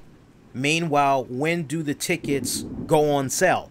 Typically, the tickets don't go on sale like at least 3 months before that concert. That's almost like the golden rule, at least 3 months before. And that's because the people that's organizing this venue and all that, they want for it to be a success and being sold out. When you just do something with a week's notice, you're asking, that's a fucking recipe for trouble any day of the week. That's just bad practice. It doesn't matter. Man, look, unless you got yourself a Dwayne The Rock Johnson, or you got yourself a Triple H, a Stephanie McMahon, unless you got some powerhouse names, sadly, that bad boy just is not going to sell. It's just not. And that's freaking sad. It really is, But I mean, look, you can't feel too sorry for Elias. He's got a nice little 4 or 5 song EP that's available right now. It's selling very well. And, it looks like all the stars are currently aligned for this guy. He is slowly but surely being invested by upper WWE brass. The best is yet to come for this young man. But anytime you do that with a venue and you're going, okay, tickets are on sale right now, by the way, the concert's next week, that's just not going to happen, especially when you're doing this at a time where you're competing with, SummerSlam. That's just not smart. It's just not smart. What would have made a lot more sense, I think, just from a PR and all that standpoint, what would have made a lot more sense would have been to had Elias be incorporated with the Connor's Cure concert. I think that would have made a lot more sense. You could have done the 200 alone for the Stephanie and Triple H meet and greet, right? Let that be an isolated thing. And then, since they're going to have their little concert or whatever like that, I think you also could have incorporated Elias that way. Now, sadly, I didn't do the research on that concert that they did. I don't know if that was like a free-for-all or if you had to pay a little something to go to that concert as well. But, my God, heaven forbid they were charging for that concert. That's really asking a lot, I personally feel, from just a marketing standpoint. Okay, give us your money, because you're going to be able to sign autographs and take pictures with the Game and his wife. Okay, all right, great. Now give us some money for this Connor's Cure concert. Okay, now give us some money for NXT. Okay, great. Now give us some money for SummerSlam. Don't forget to give us some money for SummerSlam Access Weekend. Give us some money for the Raw after SummerSlam. Give us some money for the SmackDown after SummerSlam. Oh yeah, give us some money for the Elias con. No, eventually, your people are going to reach their damn breaking point. Eventually, people are going to say, enough is enough. No, I don't have any more money. I'm going to have to go sell my damn left testicle at this point. That actually does sell on the market. I don't mean the black market either. You can actually make some pretty damn good money for a testicle. Yeah, believe me. I would sell my testicle if I could, but I've been told that my testicles are the property of one soon-to-be Mrs. Sanders, who said to me straight up, produce me one kid and you can gladly go ahead and get rid of a testicle, but not until you give me that one kid, at least one. I'm like, okay. Yeah, apparently you can get like about 30,000 just from one testicle. I know some of you guys are probably going test right now. Nah, Lee, nah, I love my testicles. I couldn't do that shit, dog. But we were talking about music earlier, and Steve Perry, I gotta give him a big shout out. Steve Perry, the former frontman for the band Journey. This guy has spent like almost over 20 years just in hiding. Turns out this guy had fell out of love with music. He just didn't have the passion. He didn't have the desire anymore. He just got burned out. And I can relate to that very well, very, very well. As talented of an artist as I am, I got to a point in my life where I just said, I'm tired of this. I'm tired of drawing. I'm tired of painting. I'm burned out. Where's the motivation here? Where's the inspiration here? And I went many years just, I'm retired, right? And somehow I eventually fell in love with not just art again, but I fell in love with the whole creative process and making art. And now I'm back to doing art again. But now I'm kind of going to the beat of my own drum. No rush. Take your time. Work on it when you see fit. So it's really nice to hear. And the way that Steve Perry ultimately had got the inspiration and motivation to start making music again, such a touching yet sad story when you hear it. There was basically this woman that was having a serious battle with breast cancer, and he saw her story being documented on Lifetime TV, if I remember it correctly. And he just fell in love with her instantly the minute that he saw her on his television screen. And so he gets in contact with his PR team and all that, and he's like, look, I came across this woman. I gotta know everything about her. I want to get to know her. She seems really cool. Any info you can give me, I'd appreciate it. So eventually the two of them, they get paired up. They're able to meet each other. And he knew that from the moment that he saw her in person that he was madly in love with her. He's like, oh, I love stories like that, man. You know, and I'm just getting kind of emotional thinking about it, because it almost reminds me, for all the bad rep that Keanu Reeves gets as an actor, he has pulled out some really damn good performances. Don't believe me? Go back, check out him and Charlize Theron in Sweet November. What a great love story that was. And that's basically what Steve Perry had came across. You know, those of you that know the plot of Sweet November, great. That's what he came across with this woman. Like, he knew that it could be a situation where her cancer could return. He didn't care. He loved her. Her cancer did return, and it was basically stage 4. And they were together for about a year and a half. And, you know, a courageous battle. Eventually, she lost too. And he somehow was able to find the inspiration to start making music again a couple of years back, thanks to her. So that's what has him getting ready to release a new album of all new material. Right now, there is an album that's being projected. It has 10 songs, but it looks like through a couple of respected outlets, there is a deluxe edition where you can get like bonus 5 songs. No rendition stuff or alternate takes, additional music as well. And this album is going to be coming out, I want to say October 5th. He's going to be touring and all that. He's already made his rounds, doing interviews, talking about the whole comeback and everything. And the new song, No Erasin, it sounds really fucking good. To hear this guy at 69 years of age, and he still has that powerful, commanding voice. I mean, he can just let out a huh, and you know Steve Perry when you hear it. And I'm happy that he's coming back. I honestly, I didn't believe in my lifetime that I'd be able to experience the music of Steve Perry, you know, once again. Like, not so much Journey. I wasn't tripping over. I felt Journey come and gone. I felt that there was no way he was going to go back to Journey. I was mainly like, okay, solo act. What's up with that? Because he was pretty good. He was damn good as a solo act. I personally felt. Oh, Sherry, She's Mine. God, good stuff, man. Good stuff that guy was putting out. But no, that album's going to be dropping in October. And I liked what I heard so much from this new song, No Erasing. I don't know. I'm kind of getting the itch. I haven't had anybody on the show in a while to sit down for an interview. And I don't know how his team is with regards to podcasts, but I'm actually tempted to reach out to him and see if maybe we might be able to get him on the show. I don't know. Keep your fingers crossed. But I think that would be pretty badass if we can get him on the show. But yeah, good stuff, man. Good. Go check that out. Steve Perry, No Erasing. Really great. Got the music video out and all that. And the name of the album, if I'm not mistaken, the new Steve Perry album, it's called Traces.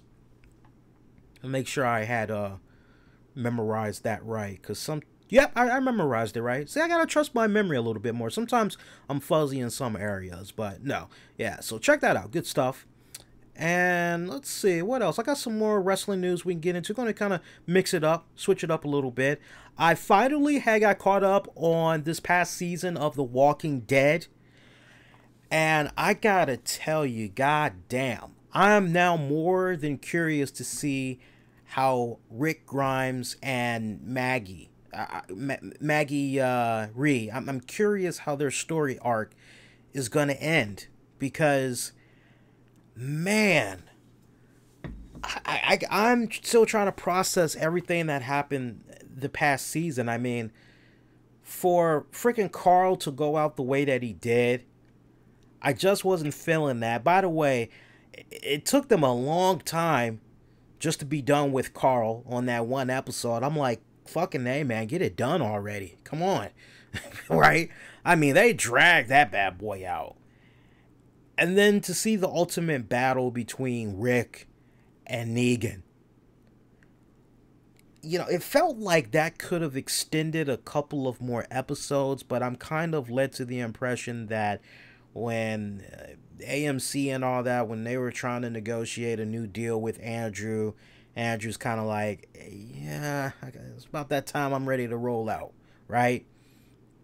But the way it ended, that almost reminded me of a Professor Xavier Magneto type of deal, right? I mean, if you really stop and think about it, and you know your comic books, and then you see the trailer for the new season, you're kind of going, damn, they kind of went X-Men here with the way that they're doing Negan, right? But to see dissension among this core group of characters that we fell in love with many, many years ago, right? To see that now there's this ripple, and it doesn't look like it's going to be healed, between Maggie, Daryl, Jesus, and then Michonne, Rick. I mean, you talk about serious conflict. I get where Maggie's coming from. Maggie is like, Negan did what he did, the lives that he took away my husband. No, you know, my kid didn't make it. No, he needs to die. And for Rick to, I think if it wasn't for the letter that Carl left his dad, I feel in my heart of hearts, Rick would have killed the living hell out of Negan. No doubt about that. And I just feel that at this point, Rick is trying to do everything in his power to pay homage to Carl's memory. That's honestly the vibe that I'm really getting. But I have a feeling that what's been making Rick such a tough badass all this time, I feel as though with him loosening up the way that he has, that's going to be his downfall. Now, what I'm not really sure about is how they're going to make Rick exit, and they're being really tight-lipped on that right now. And it's interesting, you know, because we don't know if he's going to get eaten up by ghouls. We don't know if it's a situation where maybe he's going to pull a freaking Morgan and he's just going to walk the hell off, or what. And speaking of Morgan, I mean, I really have been enjoying all these seasons, Morgan and Rick's chemistry. Each time they match up, it's almost kind of like Marvin Gaye, what's going on, you know, and they're trying to hip each other on what all's been going on. Almost also reminds me of a really cool George Michael song that I love from the Patience album, which is John and Elvis Are Dead. And when you read the lyrics for that one, you'll kind of understand the connection there as far as the relationship between Rick and Morgan. But, you know, it's going to be interesting to see if and when Morgan does resurface again on Walking Dead, how he's going to be coping with the fact that Rick is no longer around. Yeah, you know, we got him on Fear the Walking Dead, but I don't watch that shit. I don't care about that show. For me, you know, that's like basically saying, well, before the egg came out of the chicken, here's what led up to that chicken, you know, getting the egg. I don't know. Now, I've heard some people say it started off very slow, but it's kind of like picked up a little bit of momentum. It's getting better. I don't know. Maybe I'll actually check out an episode and we'll see. See. Justin Credible. He recently had got in trouble with the law. You know, that's a guy that, you know, we've been doing our part, staying on top of, you know, keeping tabs on him, seeing what's been going on. And, you know, so I actually did some investigating. You know, kind of rare. I put on my detective cap and I actually jump out there and do a little something. But Pro Wrestling Sheet, they had confirmed that Justin Credible was bailed out of jail last Thursday. And he put out a statement shedding some light on what all had happened. Now, authorities in Connecticut, they confirmed the wrestler was released from custody that evening. And following his release, the co-host of Justin's new podcast had issued a statement on behalf of Justin Credible. And it said, and I quote, "This will be my one and only statement on the matter. Everyone knows I have a history with addiction, and I have worked hard these last few months to battle my demons and keep my family strong. Like all marriages, mine has had its ups and downs. I have regained my sobriety, and today I am clean, and tomorrow hope for the same. All I can do is take it one day at a time and work on being the best me I can. Issues came about Monday night, and I've regretted it every minute since. There was no domestic violence that night. The only one to call the police was me. I was arrested because of an old protection order that was still in place from a previous incident. I will not make excuses for any of the actions that happened that night, but I promise to my fans, my friends, and my family that the man Peter Polacco will never be a negative headline again, and the character Justin Credible still has many great moments left. In closing, I would like to thank the fans that stuck beside me through this ordeal. Thanks to my countless friends who were there to pick me up and help me get back on solid ground. Most importantly, thank you to my lovely wife and kids who know that though I am not perfect, my love for them is unconditional, and we will get through this fight together. Stay tuned, guys, because Chapter 2 of my life is not only going to be a hell of a lot better, but it's going to be done right. 2018-2019 is going to be our year. So, it's not that hard to do your research, but I actually looked up what was going on with Justin Credible, looking at his arrest record, looking at any pending cases, that he has and everything. And I was able to come across a couple of things. Now, see, everybody else, they're going to keep doing the whole copy and paste bullshit. But, me over here, I'm going, no, I'm curious. I'm always inquisitive. I want to learn. I want to expand my horizons. So here's what I'm noticing here. All right. So just a little bit of a brief history. Nothing long like Sunny. Not like Tammy Cinch. Okay. But I am seeing that in December of 2017, there was a criminal violation, civil protection order. That's a felony type. I see a breach of peace in the second degree. That's a misdemeanor. Same date, December 1st of 2017. So that's two I've read off so far. There was a criminal mischief, second degree. That's a misdemeanor. So he had like 3 charges of this. He was arrested on December 1st of 2017. There was no bond. As far as bond type goes, there was an automatic termination of bond. Eventually, he would be released from custody. Now, earlier that year, I'm seeing that in March 3rd of 2017, he was arrested. He got 2 charges. One of them was threatening, second degree. That's a misdemeanor. And disorderly conduct. That is a misdemeanor as well. I'm seeing the bond amount was for $1,500. Let's see. Eventually, he would be released from custody.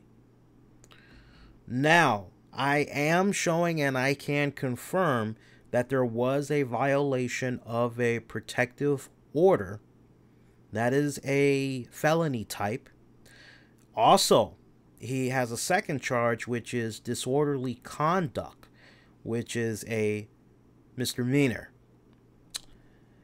So I'm seeing right now the bond that was put up there, it looks like it was $7,500. And as I had mentioned earlier, you know, he was released and everything. But yeah, it is legit something from a old violation protective order. But add on top of that him being disorderly, and he had got that charge as well. Now, as far as when he's going to be going to court on this, I think it's going to be at the end of the year that's going to be happening. Let me just look here. Yeah, the next time, there's actually two of them. He's awaiting disposition on one of them that's going to be happening. Actually, no, both of those. Yep, both of those pending charges I had mentioned, both of those is going to be going down on March the 29th of 2019. Again, both of those is going to be going down on March 29th, 2019. So the guy's trying. I will give him credit. The man is trying, and honestly, I think when you continue to be as transparent like that with your fan base, right, it's critical. It's very important, because if you want to try and reestablish that level of trust, that level of faith, you gotta be transparent. It's so critical. It's so fucking critical, man. And this story kind of made me a little bit sad. You guys remember TNA Impact Wrestling star Jesse Sorensen? Yeah, well, this guy had a really bad experience with Uber. I mean, who honestly hasn't had a bad experience with Uber? My woman was one of the latest victims of Uber. We talked about it on an episode of Wrestling with the Topics. We were talking about her experience going to a Shania Twain concert. I think we ended up releasing that audio on demand and on the download, so you guys can definitely go back and check it out when you get a chance. But who hasn't had a problem with Uber? That's why I always keep telling people Lyft is better. A lot of my friends, co-workers, they do Lyft and they love it. They love it. Why do you think they got a new CEO? The image has just been so... That's why they got a new CEO and all that. But Jesse Sorensen, he had a really terrible experience with an Uber driver. So check this out, right? Just close your eyes, picture this. Jesse's at an airport. He has a service dog that's with him. This service dog is basically a emotional behavior dog, okay? So, you know, I'm sure you've heard about those type of dogs. You know, if you're feeling rather sad or, you know, maybe kind of suicidal or whatever, you know, these dogs, they help you cope, you know?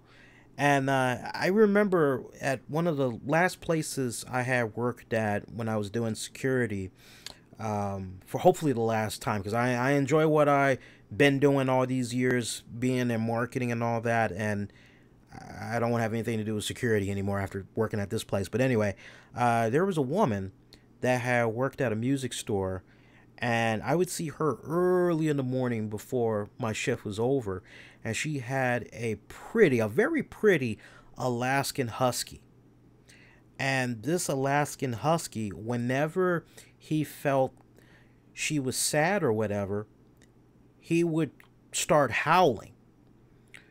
You know, he'd go, oh, you know, and he would howl to kind of let her know, hey, I'm picking up your energy, you know, come over here, right?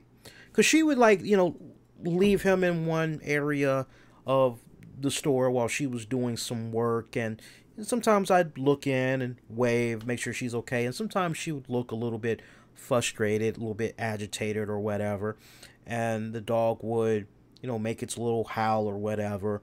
But most times I would see this dog constantly just rubbing up against her, going around her leg, and all that type of stuff. So these service dogs, as silly as it may sound, they provide so much stress relief, it's not even funny. So Jesse, and we know the serious injury that he had sustained a couple of years back, and I mean, you thought maybe he had a Christopher Reeves thing going on. I mean, it was looking really grim for this young man, but luckily, and I am literally knocking on wood, he came out on top. He was able to walk again and function like a normal human being, you know. But so, you know, he's at this airport. He gets ready to hop in this cab, And the Uber driver tells him, no, I'm sorry, I'm not giving you a ride. No, you got a dog, blah, blah, blah. And Jesse's trying to tell him, no, this is a service dog. And the Uber driver refused Jesse service. And the Uber driver, had they properly done their research, they would have found that there was basically 2 questions that this driver should have asked, that all Uber drivers are supposed to ask people when they see someone that supposedly has a service dog, which is, okay, so, what type of disability do you have which warrants this dog being with you? That's kind of like I'm generalizing the question, but that's basically one of the questions that, is supposed to be asked. And the other question, surprisingly, it has nothing to do with, well, do you have a permit for that dog or anything like that? No, that has nothing to do with it as well. The other question that the driver is supposed to be asking, which, by the way, I should let you know, with regards to this driver actually had a pretty decent record. Before Jesse said what he said about this driver had maintained, out of 5 stars, this driver had maintained I want to say it was a 4.77 rating out of 5. So that's pretty good. Now, some of you guys will say, yeah, that's pretty good, but exactly how many trips did this guy do? This guy did over 2,000 trips. So to do over 2,000 trips and you maintain that type of a rating, that's not too bad. I'd be proud to have a rating like that. So, yeah, what work or task has the animal been trained to perform? That's the second question. So the first question is the animal required because of a disability? If Jesse says yes, then that's the end of it. If that Uber driver wants to take it a step further, then that Uber driver goes, well, what work or task has the animal been trained to perform? And then after that, that's basically it. So Uber, they ended up revoking this driver's privileges for like a whole week or whatever, and they actually refunded Jesse his money. So it's kind of nice to hear that the story ended up on a positive note for this young man. And I know some people are probably going, who the hell is Jesse? But you got to do your research on Jesse Sorensen if you don't know who I'm talking about. But when you hear about this young man's story and you hear the poor level of customer service that he had received, I mean, I live by a motto, which is, at the end of the day, treat people the way you want to be treated. I would think with respect, right? And that couldn't be so much more farther from the truth in an incident like this. What goes around comes around. It's no different than, I have the same philosophy, no different than when I'm at a grocery store. And there are certain ways I want for my groceries to be packed. And if my groceries aren't packed a particular way, I will just get kind of pissed off. I mean, and who wouldn't be pissed off? Now, I don't want people going, oh, Lee's got the Rain Man syndrome when it comes to his groceries. No. Just close your eyes. Picture this. You've separated your frozen items from, generalized cold items, from your bread, chips, right? Easy breakable stuff, right? You separated your eggs, your canned goods. My question to you, as you separated all of this stuff on the belt, you see your cashier grab the eggs and puts it with canned corn, canned carrots, canned peas, canned yams, and she's just smiling at you. It's like, what the fuck? Why are you putting all of that with eggs? That's stupid. That doesn't make any sense, Wheelo. What are you doing? And I have been like Phil Collins. If I haven't liked the particular way somebody's drumming, I move them to the side and I do it my damn self. I am that type of old school person. If you're packing my stuff wrong, because at the end of the day, I'm the one that has to carry all of that stuff. And I'm not really interested in coming back to customer service going, hey, one of your packers screwed up. And no. Once I see somebody is messing up, I go, take a load off. Just scan it and bring it down here. I'll pack. No problem. You sure? I used to be a packer many years ago. I'm a damn good fast packer. I got you. Don't worry about it. Just give me the stuff. Okay? And that's it. I just roll like that. You know, so it's sad that when you hear people get the type of customer service that they get, you know, and you got to be careful these days because a lot of these Uber, a lot of these Lyft drivers, you just don't know, man. Some of these guys, they could literally be having a bad fucking day. And all of a sudden, they like, something snaps. I'm sure you guys heard the story about, I don't even want to speculate which one it was, but it was between one of those two companies. One of the drivers had snapped and shot and killed somebody. You had another one that raped a woman, and you're just going, damn, right?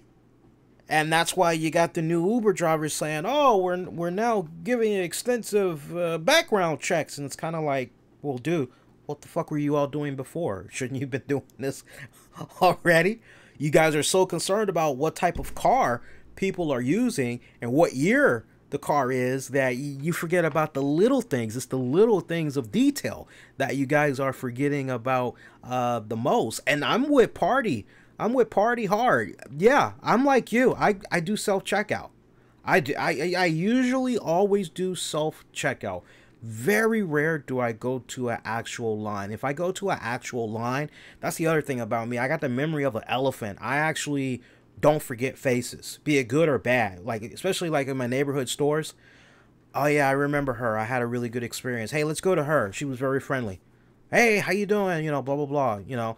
But like once I get somebody that's like a dumbass in the way, three things will irritate me and make me go self-checkout. If I don't want to like mess with a particular cashier or whatever. Like, I will look for my regular cashier because I know my experience will be good.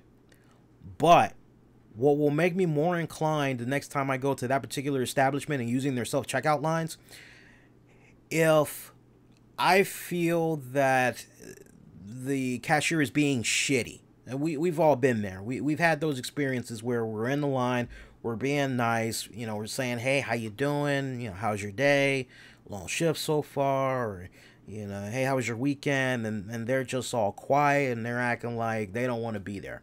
To that I say, if you don't like what you're doing, you're the one that has the power to change your life as you know it. Go find your pursuit of happiness. Go find that career for yourself that's going to make you have a smile on your face. Don't take it out on somebody that, you know, that's the thing about those cashiers, and they all don't realize that. You know, in situations like that, you're the first person that most of them see. You're definitely the last impression of that establishment as that customer is leaving. And that pretty much determines whether or not they're going to be coming back. And if they are going to be coming back, will they be coming back to your line is the question. And that, my pretty babies, is why you see the rise of so many self-checkouts, because of the shit poor antisocial customer service that you get from a lot of these places that you go to. Yeah, hell yeah, a lot of people are going to be going with self-checkout as a fucking result, man. Seriously. Jeff Jarrett is suing Global Force Wrestling. I don't know how many of you guys had heard about this. I just shook my head in disbelief when I had heard this, and I just couldn't help but say, Jeff, can't you let bygones be bygones? I mean, Jeff, you are now in the WWE Hall of Fame. You're doing business with Fight TV. You're supposed to be helping them and producing original content, original wrestling programming content for them, and this is what it's come down to. You gotta dig up a old wound. I don't know how many of you guys had heard about this, but I'm just like shaking my head going, what the heck here? So he basically had filed a copyright infringement lawsuit against Anthem Sports and Entertainment, alleging the GFW merger never went through and Impact has been wrongfully making money off of their IP. Yeah. So it looks like, and shout out to Pro Wrestling Sheet, they're the ones that originally broke this news out, because they had obtained the full lawsuit, which was initially reported by PW Insider, in which Jarrett GFW claimed discussions to merge GFW into Anthem began December 2016.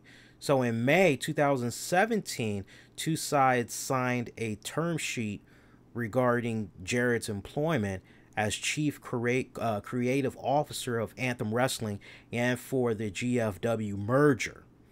The term sheet, however, allegedly said GFE would retain all rights to the show they filmed called Amped. 5 months later, Jeff Jarrett was released from his position. Just to give you guys context.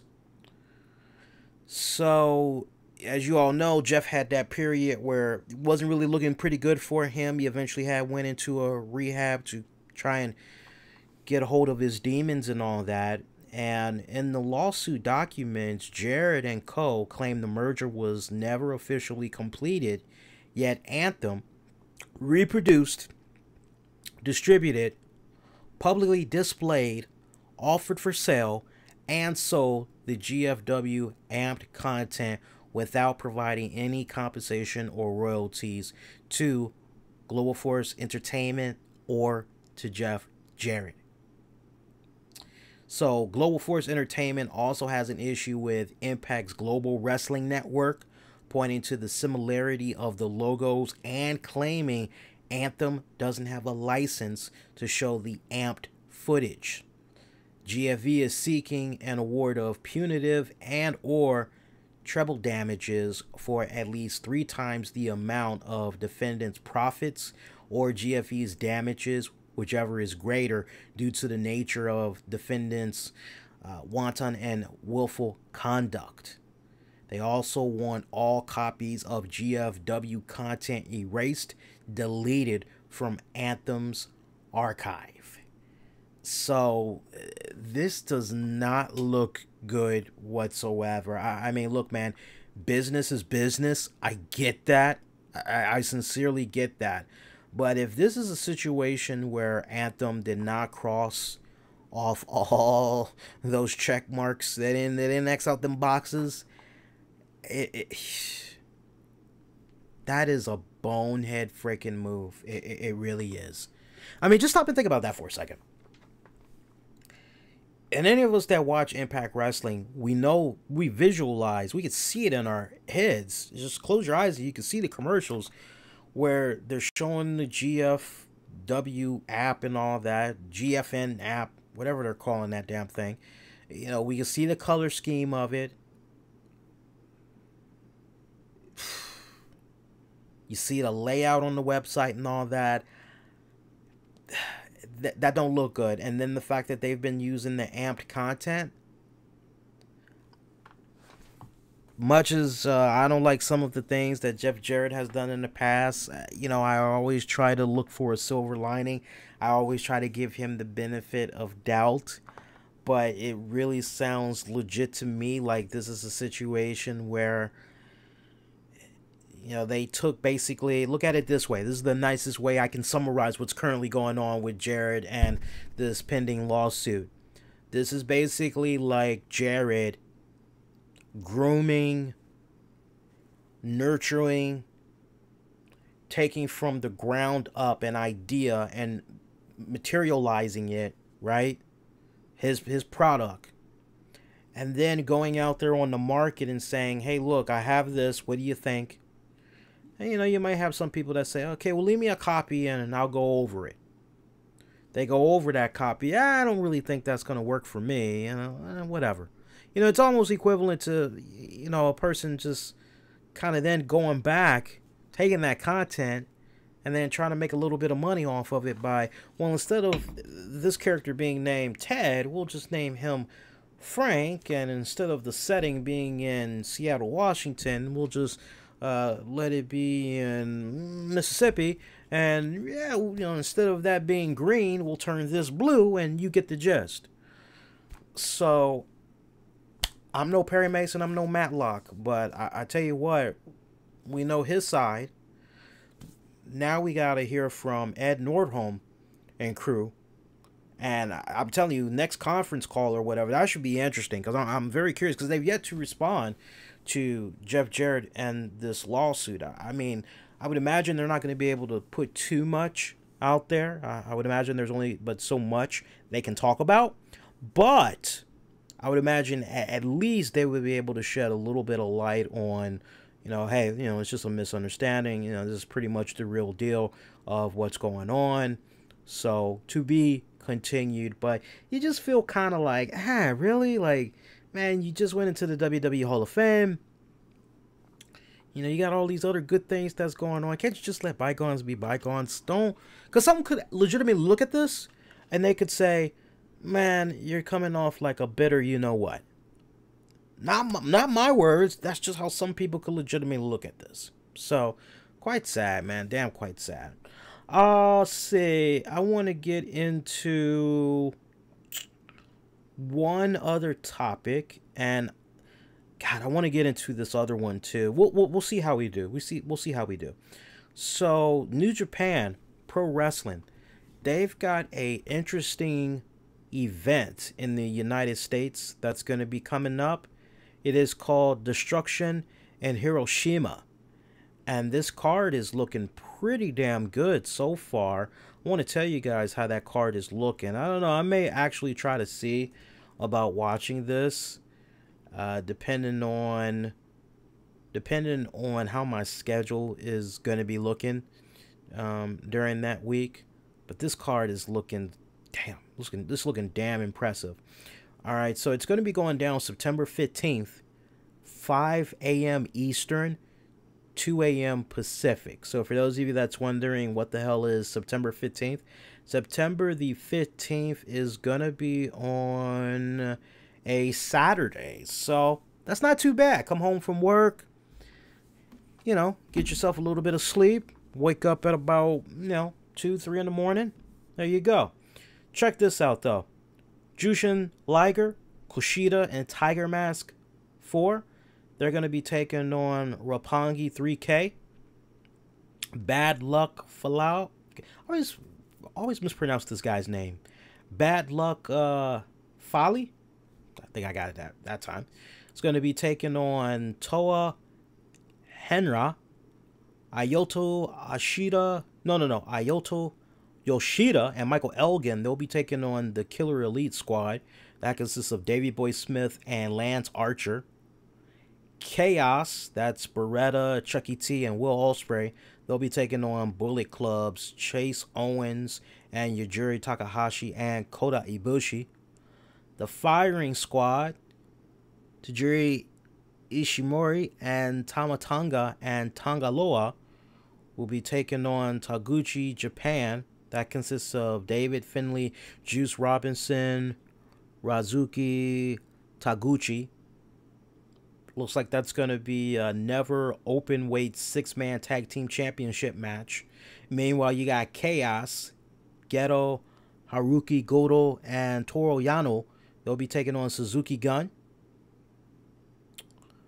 Let's see here. You got Bushi, Evil, Sonata, and Tetsuya Naito. They'll be taking on Suzuki Gun. Oh, I'm actually looking forward to that one. And then you got Chaos, Switchblade, Jay White, Okada, and Yoshihashi. They'll be taking on Great Bash Heel. And your main event match, you got Kenny Omega taking on Tomohiro Ishii for the IWGP Heavyweight Championship. And then you've got New Japan Pro Wrestling Destruction and Beppu. Am I pronouncing this name right? Beppu? Beppu. That's going to be on September the 17th. That's going to be at 5 a.m. Eastern, 2 a.m. Pacific time. The 17th, that is going to be a Monday, guys. This card's looking pretty good as well. Let's see. God, they got a lot more stuff that's coming up too. God damn, I'm not reading all of this. Fuck that. I really just wanted to read the Destruction in Hiroshima. That's the main one I wanted to read. But yeah, it looks like they got something coming up on the 17th. They also got something coming up on the 23rd. And they got something coming up on the 30th. The 30th, I'll read that off to you real quick. That's a New Japan Pro Wrestling Fighting Spirit Unleashed event. Cody Rhodes versus Juice Robinson, IWGP United States Championship. Guerrillas of Destiny, they'll be taking on the Young Bucks for the IWGP Tag Team titles. Marty Scurll will take on Will Ospreay, IWGP Junior Heavyweight Tournament semifinal match. There's only 2 other ones I didn't read. That's a little too long-winded for me, so I'm not going to dive into those. You guys got to forgive me, but you missed out on that. Just hop on the New Japan Pro Wrestling website, and you can check it out that way. And I got one more topic I want to get into, and then we'll go on ahead. We'll say that this show is done. I'm going to make one other topic be a YouTube exclusive along with some other stuff. And I'm going to let the show run a little bit longer tonight. I have been keeping track of the time because I've been trying to just do a 2-hour show. But this topic I definitely had one to get into because it ties into the title of tonight's episode. So, the Hulkster, Hulk Hogan, he really went all balls out recently. As you know, he's been very quiet since he did the whole WWE meeting backstage, had the whole locker room meeting, right? And talking to the talents about those things that he said and referring to African Americans as the N-word ending in the hard ER. Well, you know, he hasn't really done any interviews since this whole locker room meeting and everything. We've heard from the likes of Mark Henry, Titus O'Neil, New Day on what they had to say. And finally, the Hulkster really laid his thoughts down. He recently had spoke to Bill Apter, legendary Bill Apter. Respect the hell out of that guy. That guy has seen it all and basically been through it all. Part of his interview with Bill rubbed me the wrong way. It really, really, really did. I want to read to you some key points, and then I'll offer a little bit more analysis on this. But one of the things that the Hulkster said to Bill Apter, he said, a lot of people accepted my apology, and a lot of people heard what they wanted to hear, and a lot of the narrative that came out of the meeting was on point. A lot of the narrative was really different. I was surprised to hear some people interpreted what I said that I was just sorry I got caught. I'm on camera, whatever they interpreted, but I never said that. Of course, he's kind of referring to, you know, Titus O'Neil, to a degree Mark Henry, and Titus O'Neil.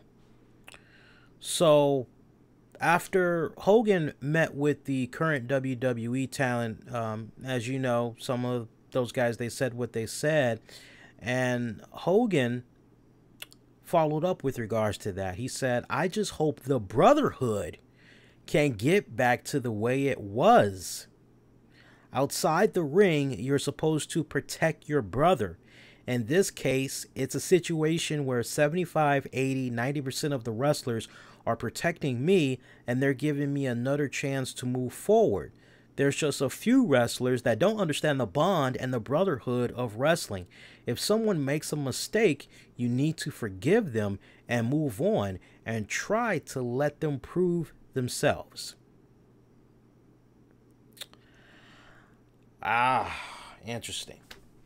Hogan added that at the meeting that took place at the Extreme Rules pay-per-view event, he was asked if anyone had any questions for him, and he said that the only person that stood up to ask a question was Mark Henry.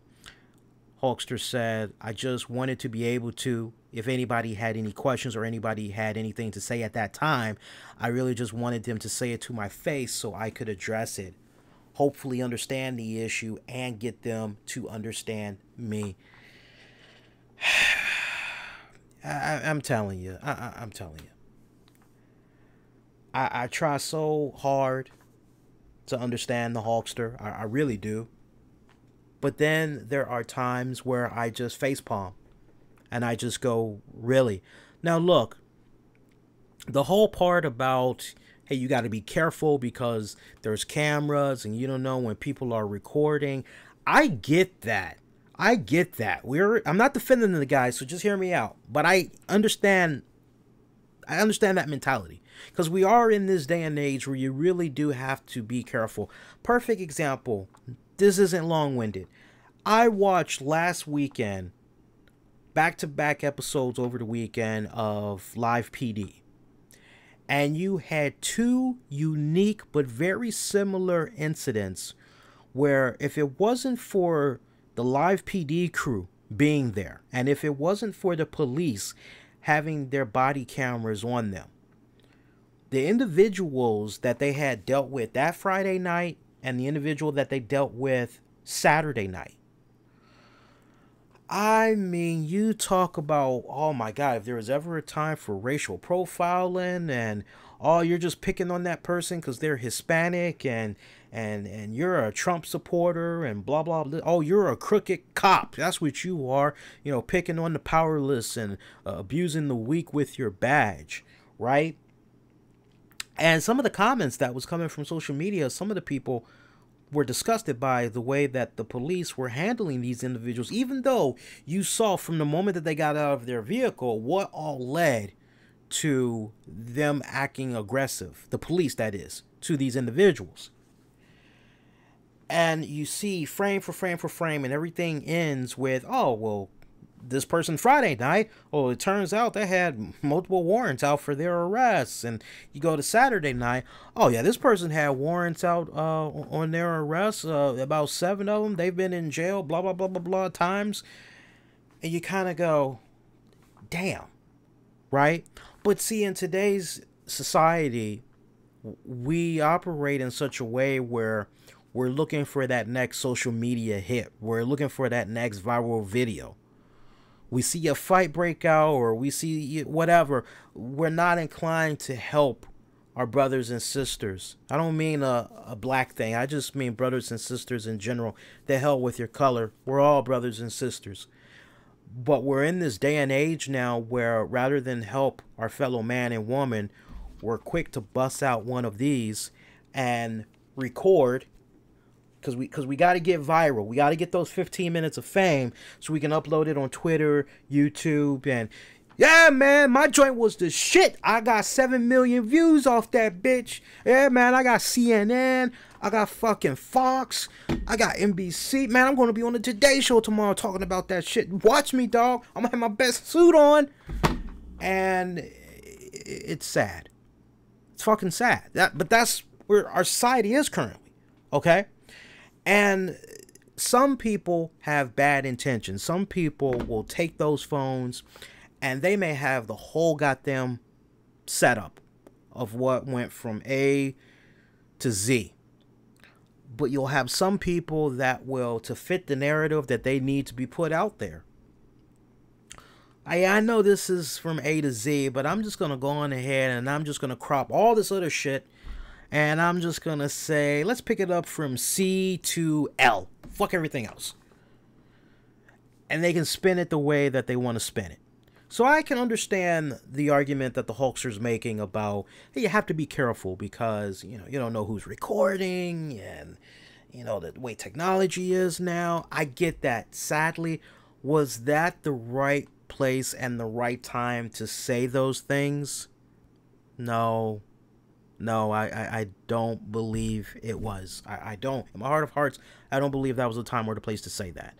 Now, this whole stuff about, I like the fact that he challenged the locker room and was saying, hey, anybody have a question? Anybody have any concerns?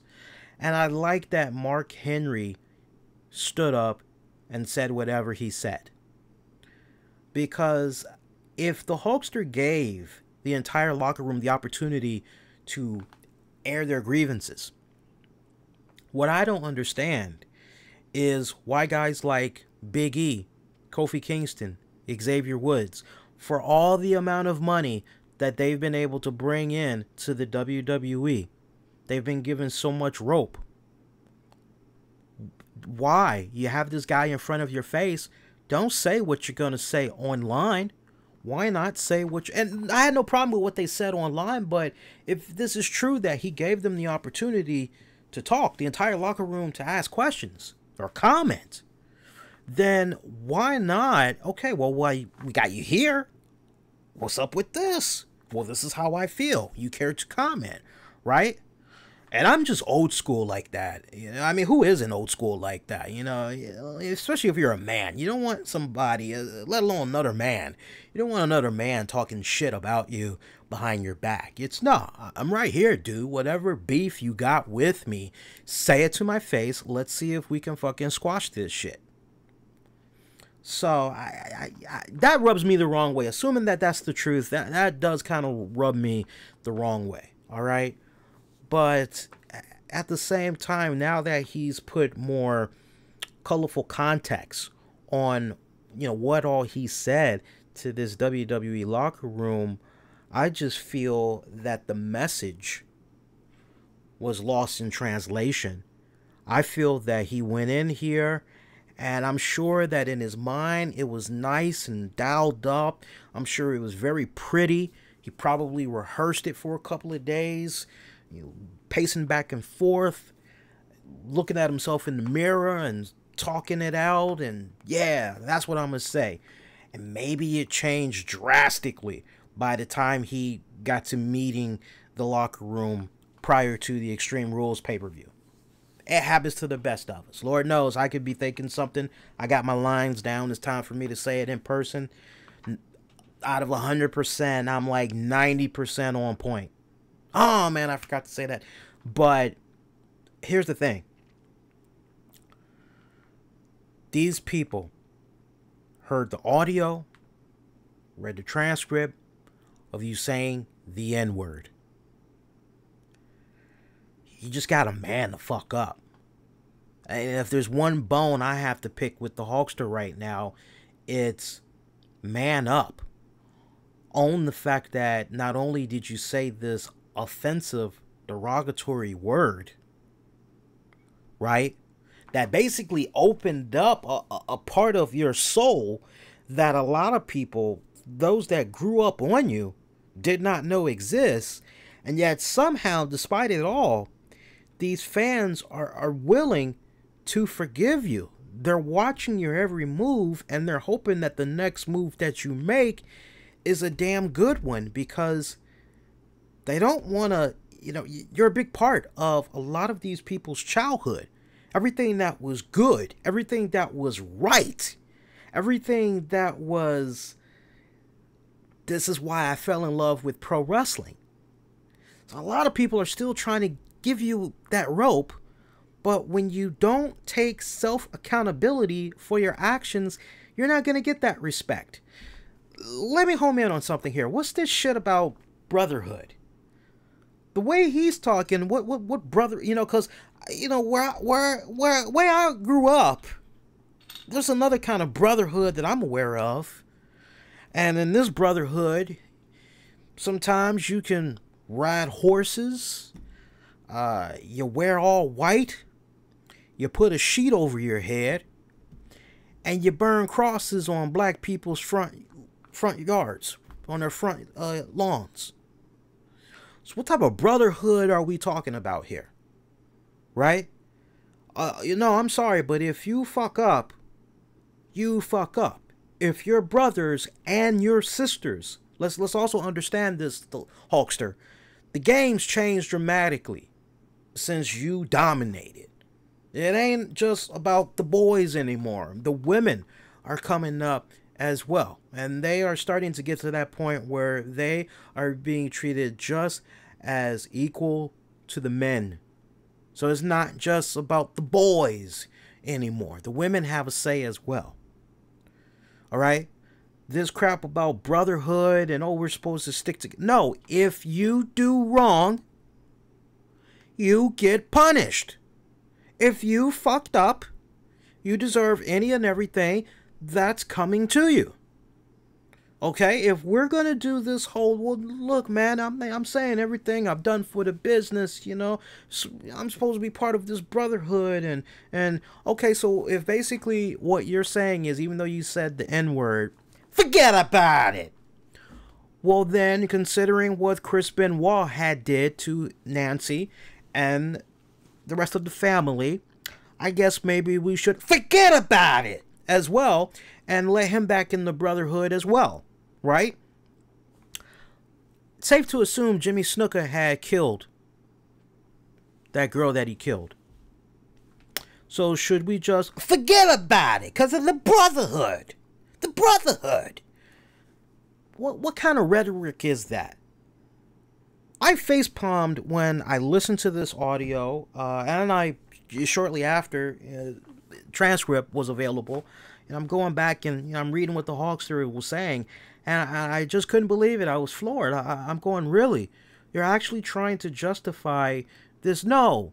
If there was ever a time to pull a Christopher Reeve Superman 4, The Quest for Peace, if there was ever a time to pull a Captain America talking to the frickin' Senate, if there was ever a time to have a noble fucking moment in history, this moment with the locker room, that was it.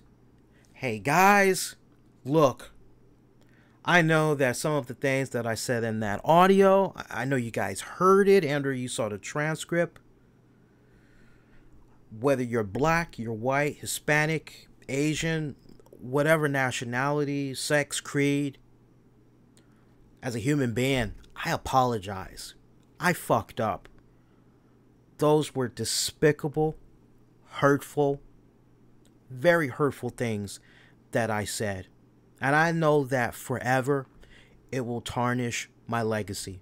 I know that long after I'm dead, when people talk about me, there's always going to be that part of my life that they're going to be talking about. And for that, I'm really sorry. You know, I'm sorry because I've done so much for this business. I've bled, I've sweat, I've made so many sacrifices. And for me to get to that point of where I was in my life, I'm really sorry. To anybody that was offended by my words, you have more than my apology, but I want to better myself as a person.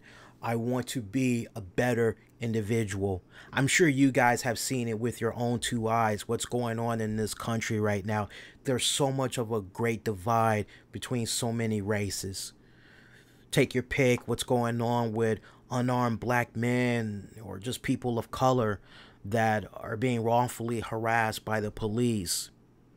Immigrants that have come to this country and they've clawed their way to get to this country, all in the good name of trying to provide a better life for their families.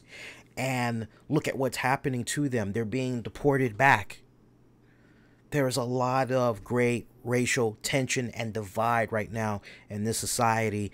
And I want to engage with all of you in getting the ball rolling in better dialogue and better race relations.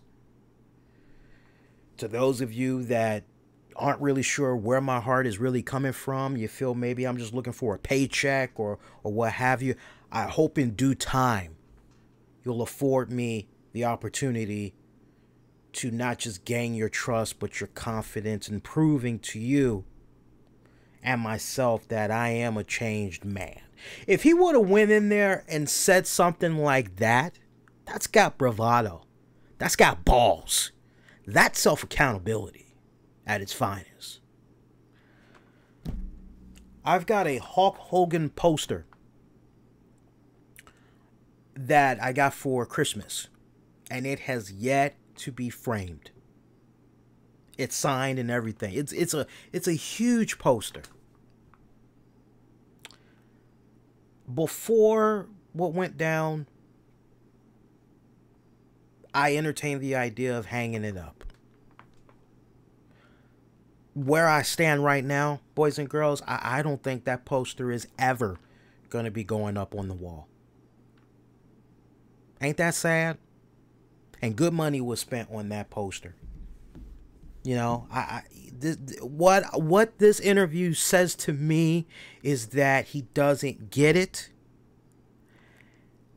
And I'm not totally convinced that he is a changed person. I am not totally convinced that he is willing to sit down with the Mark Henrys, the New Days, the Titus O'Neills, the Reverend Jesse Jacksons, the Al Sharptons, the King family, the Farrakhan family.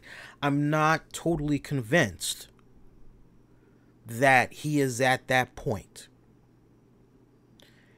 And until I feel he's at that point, which is probably never going to be, never, that poster's never going to be on my wall. That's just how that is. Sadly, that's just how that is.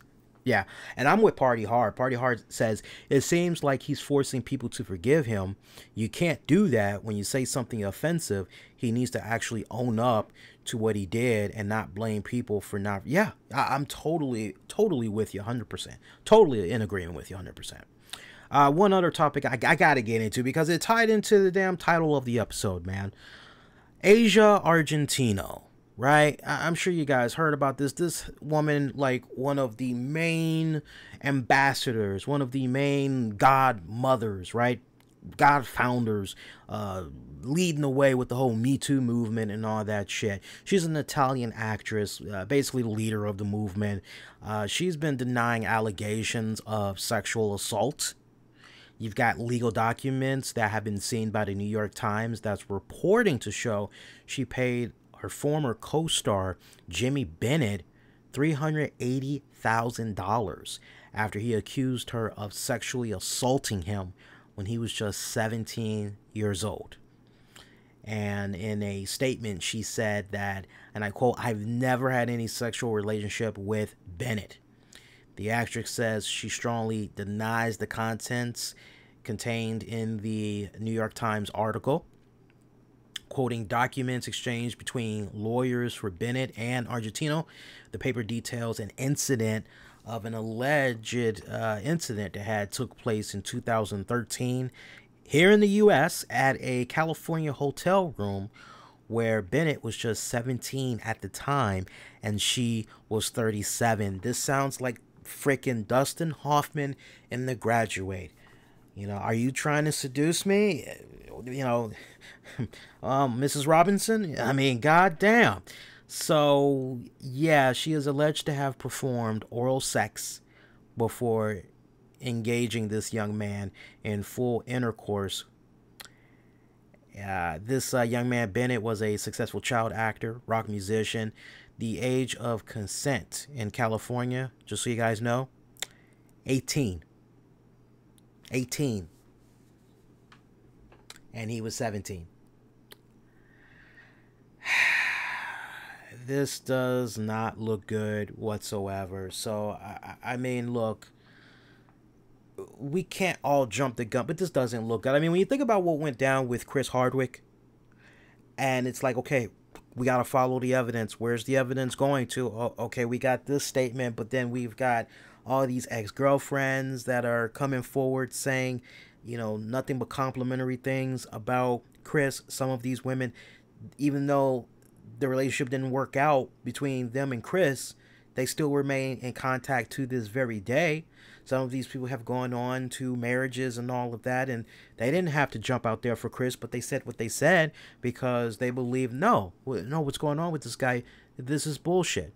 But you still have people that believe a certain narrative, to the point you have people from his own talking show on AMC. When they found out he was coming back, he lost a co-executive producer and some of his staff. When they heard he was coming back, they're like, no, fuck this. No, because he did it. Fuck him. Screw him. Right?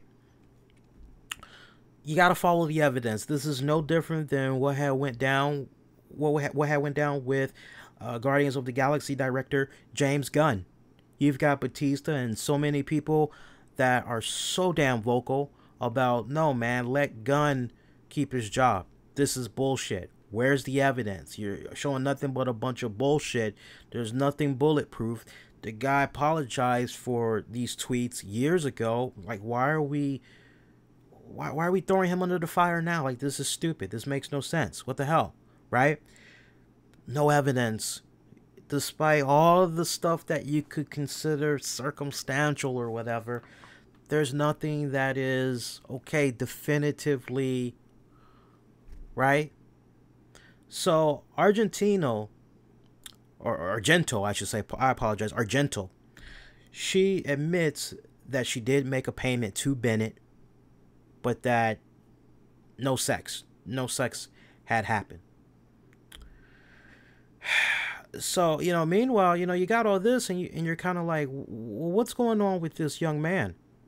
This young man really needs to jump out there. And you've got people that are very close to this young man that's saying that for a lot of years, he was pretty traumatized and dealing with anxiety and all types of stuff. And I can kind of understand that. A young man, whole world ahead of him, right? Trying to figure out what he's going to do when he gets out of college. Trying to figure out what type of a career path he's going to embark on. And yet, here's this woman, damn near 40. I know for some of us, like, why couldn't this happen to us when we were in our college years? But, no, seriously, all seriousness, that's just taking advantage. That's just wrong. That's just rocking the cradle, man. Come on. Seriously? Like, no. I can't tell you how this is going to end, but until this young man really jumps out there and he just comes clean on everything that had went down, this does not look good. And I think when you have incidents like this, assuming that everything, and New York Times is very reputable when they do their respected research, okay? So I doubt that they're going to put a story out unless they've done all their crossing off the X's and the O's. So assuming that everything is legit that went down with this young boy, this just makes the Me Too movement look like a goddamn joke as far as I'm concerned. Don't get me wrong. There are plenty of individuals that are struggling, that have been struggling in silence, dealing with sexual, verbal abuse, especially in the Hollywood field. You go back to the golden age of cinema, all right? The golden age. And women that wanted roles in movies, since like the fucking test of time. Okay, you want this role? Well, I need some head. Get down on your knees and pray for me. And that's how it would happen. And it's a practice that still goes on to a certain extent to this very day. Look up the recent interview that Uma Thurman had put out there about that fucking creep Harvey Weinstein. Okay? So you had people that rightfully used this Me Too movement.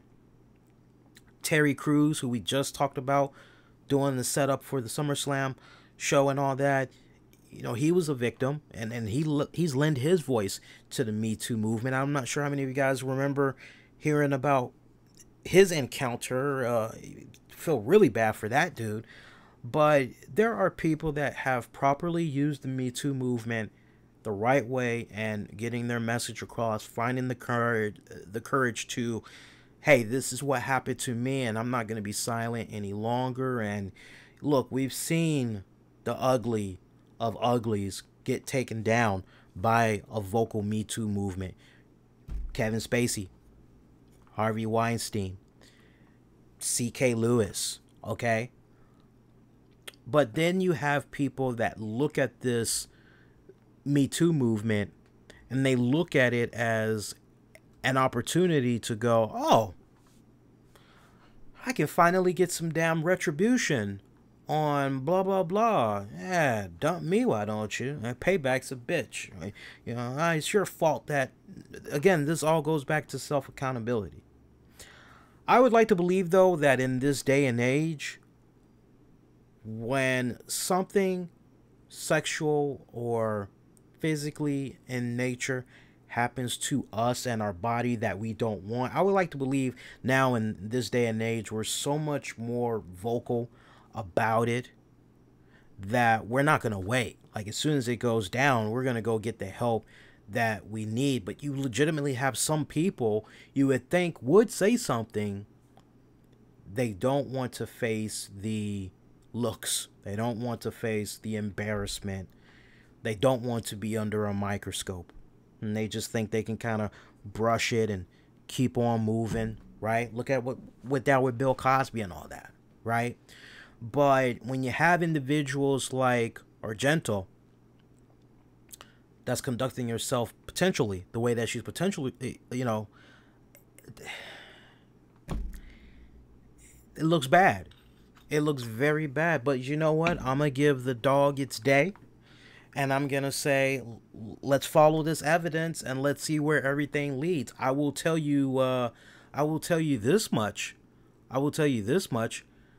It doesn't look good that this young boy had got the amount of money that he had got. It looks very suspicious. It looks like hush money. I'm telling you straight up, that's how it kind of looks. But yeah, look up this story with Terry Crews, because that one was very impactful, and he gave his story to the Senate, and I tell you, he is very outspoken when he said what he said and highlighted some of the dark secrets that's going on in Hollywood and the sexual assault that had went down with him. He spoke to the Senate about it in his testimony. I just walked away from that going, Mr. Cruz, I got even more respect for you, because it takes a real man with some serious balls to jump out there and be like, hey, this is what happened to me. You know, if it can happen to me, it can happen to you. Like, no, we need to come together. We need to fight this shit, right? So, other than that, we did fantastic. What we got here? We probably got us about a 2-hour, 30-minute show. Yeah. A lot of good topics that we went into. I'm actually glad that we ran a little bit longer, but I'm telling you, I think for this foreseeable future, we'll let the show run, for however long. But once in a new update, I know we said that we've partnered up with somebody, and as soon as I get the launch date, I'll share that information with you guys.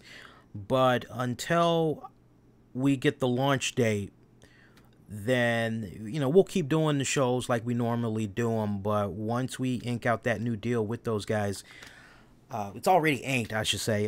Just got to get the launch date. Once we launch, we're definitely going to make the show be a lot more tighter, because I'm going to have to end up going in post-production, checking out the video, checking out the audio, making sure that's all synced up, and then I'm gonna have to do editing, put in some special segments and all that.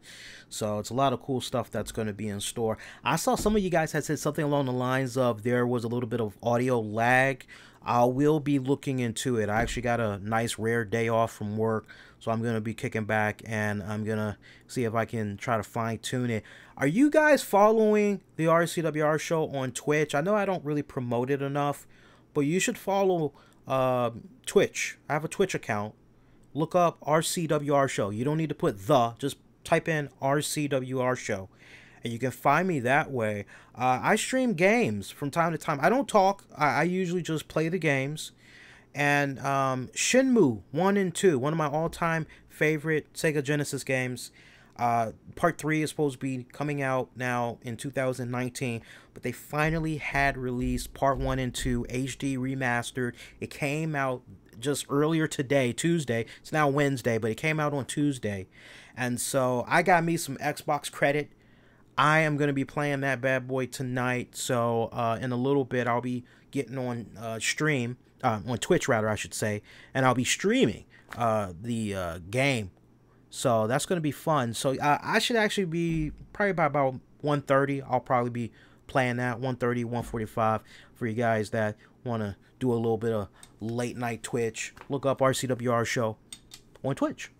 So that's going to do it. Your next edition of the RCWR Show. I'll be coming at you guys with some bonus content. The bonus content will come at you guys this week, Thursday, going into the weekend. Patreon members, now that I've got the SummerSlam weekend out of the way, I have not forgotten with you guys. Forgotten about you guys. Sadly, I was waiting on Tammy, and Tammy decided she wanted to get a new car. So that kind of put a monkey wrench into me and her sitting down and recording some audio, because I haven't really had an opportunity to catch up with the missus. So the way I'm going to do Patreon for this week, I'm going to put out 2 episodes of 30 with Lee. We got a follow-up that we're doing from In the Heat of the Night. We're going to talk about, what is it, 1971, I think? 1971's They Call Me Mr. Tibbs, and then 1973's The Organization, both starring Sidney Poitier. So we're going to tackle those for 30 with Lee. Those are actually going to be 2 separate episodes that we're going to do. I don't know. I may make it a double feature episode. I don't know just yet. We'll see. But there's definitely Patreon content that's coming your way. Don't forget, we're also going to have the RCWR Show road trip. You guys will be seeing me and Tammy as we make our nice long drive to Chicago for the CM Punk meet and greet. That's going to be awesome. There's also going to be a new unveiling. I got a hold of a WWE Championship belt that we're going to try to get CM Punk to sign. I have not looked at the belt yet. So there's going to be a whole bunch of great Patreon content coming up this week. Are you a Patreon member? You should sign up. Patreon.com/RCWR Show. Get access to so much great new audio, video content. $5 a month. You can't beat that. Do consider signing up. And the best part, if you don't like it at the end of your 30 days, just hit me up. Say, Lee, wasn't feeling it, dog. I'll refund your money. No questions asked. You can't beat that. Patreon.com/RCWR Show. Again, Patreon.com/RCWR Show. So you know about all that stuff that's going to be coming on YouTube and Patreon. And then as far as next week goes, I'll be coming at you guys on Tuesday, August the 28th. What a new episode. Smash the like button. Really appreciate the love and support as always. And shout out to Shaba. Shout out to Party Hard. Shout out to Mark. Shout out to Ricardo. Shout out to Lee Strack. I thought I saw Steve in there. I did. Shout out to Steve. Shout out to Tony. Shout out to Gino. Gino's Pizza. I love Gino's Pizza. Who else is in here? Shout out to anybody else I'm missing? Shout out to Austie. I see you, Austie. What's up, Austie? See who else we got. Looks like that's everybody. Yeah, everybody. And everybody else. I know that's not everybody. I know we just got some people that just, you know, came on in and just wanted to check out the show. Shout out to those of you. Yeah. And if you're new, welcome. Please do consider subscribing so you don't miss out on the great content. Get that gauge going, man. Let's get it moving. I want to come back on here and, you know what, I think it's a nice realistic goal. Let's see if by next week we can get the gauge up by 15. I think that's more than fair. Or at least 10. Let's go lower. Go a little bit lower. Let's see if we can see the gauge go up by 10 people. That'd be kind of awesome. Those of you waiting for this on the downloads, give me about 15 minutes and the audio should be up on Spreaker, iHeartRadio, and Spotify. They should be able to get first dibs and everybody else will have it in the wee hours of the night. Until next go round, I am wishing all of you all to be safe. Most importantly, be kind to one another. And hey, may the good news be yours. You all take care.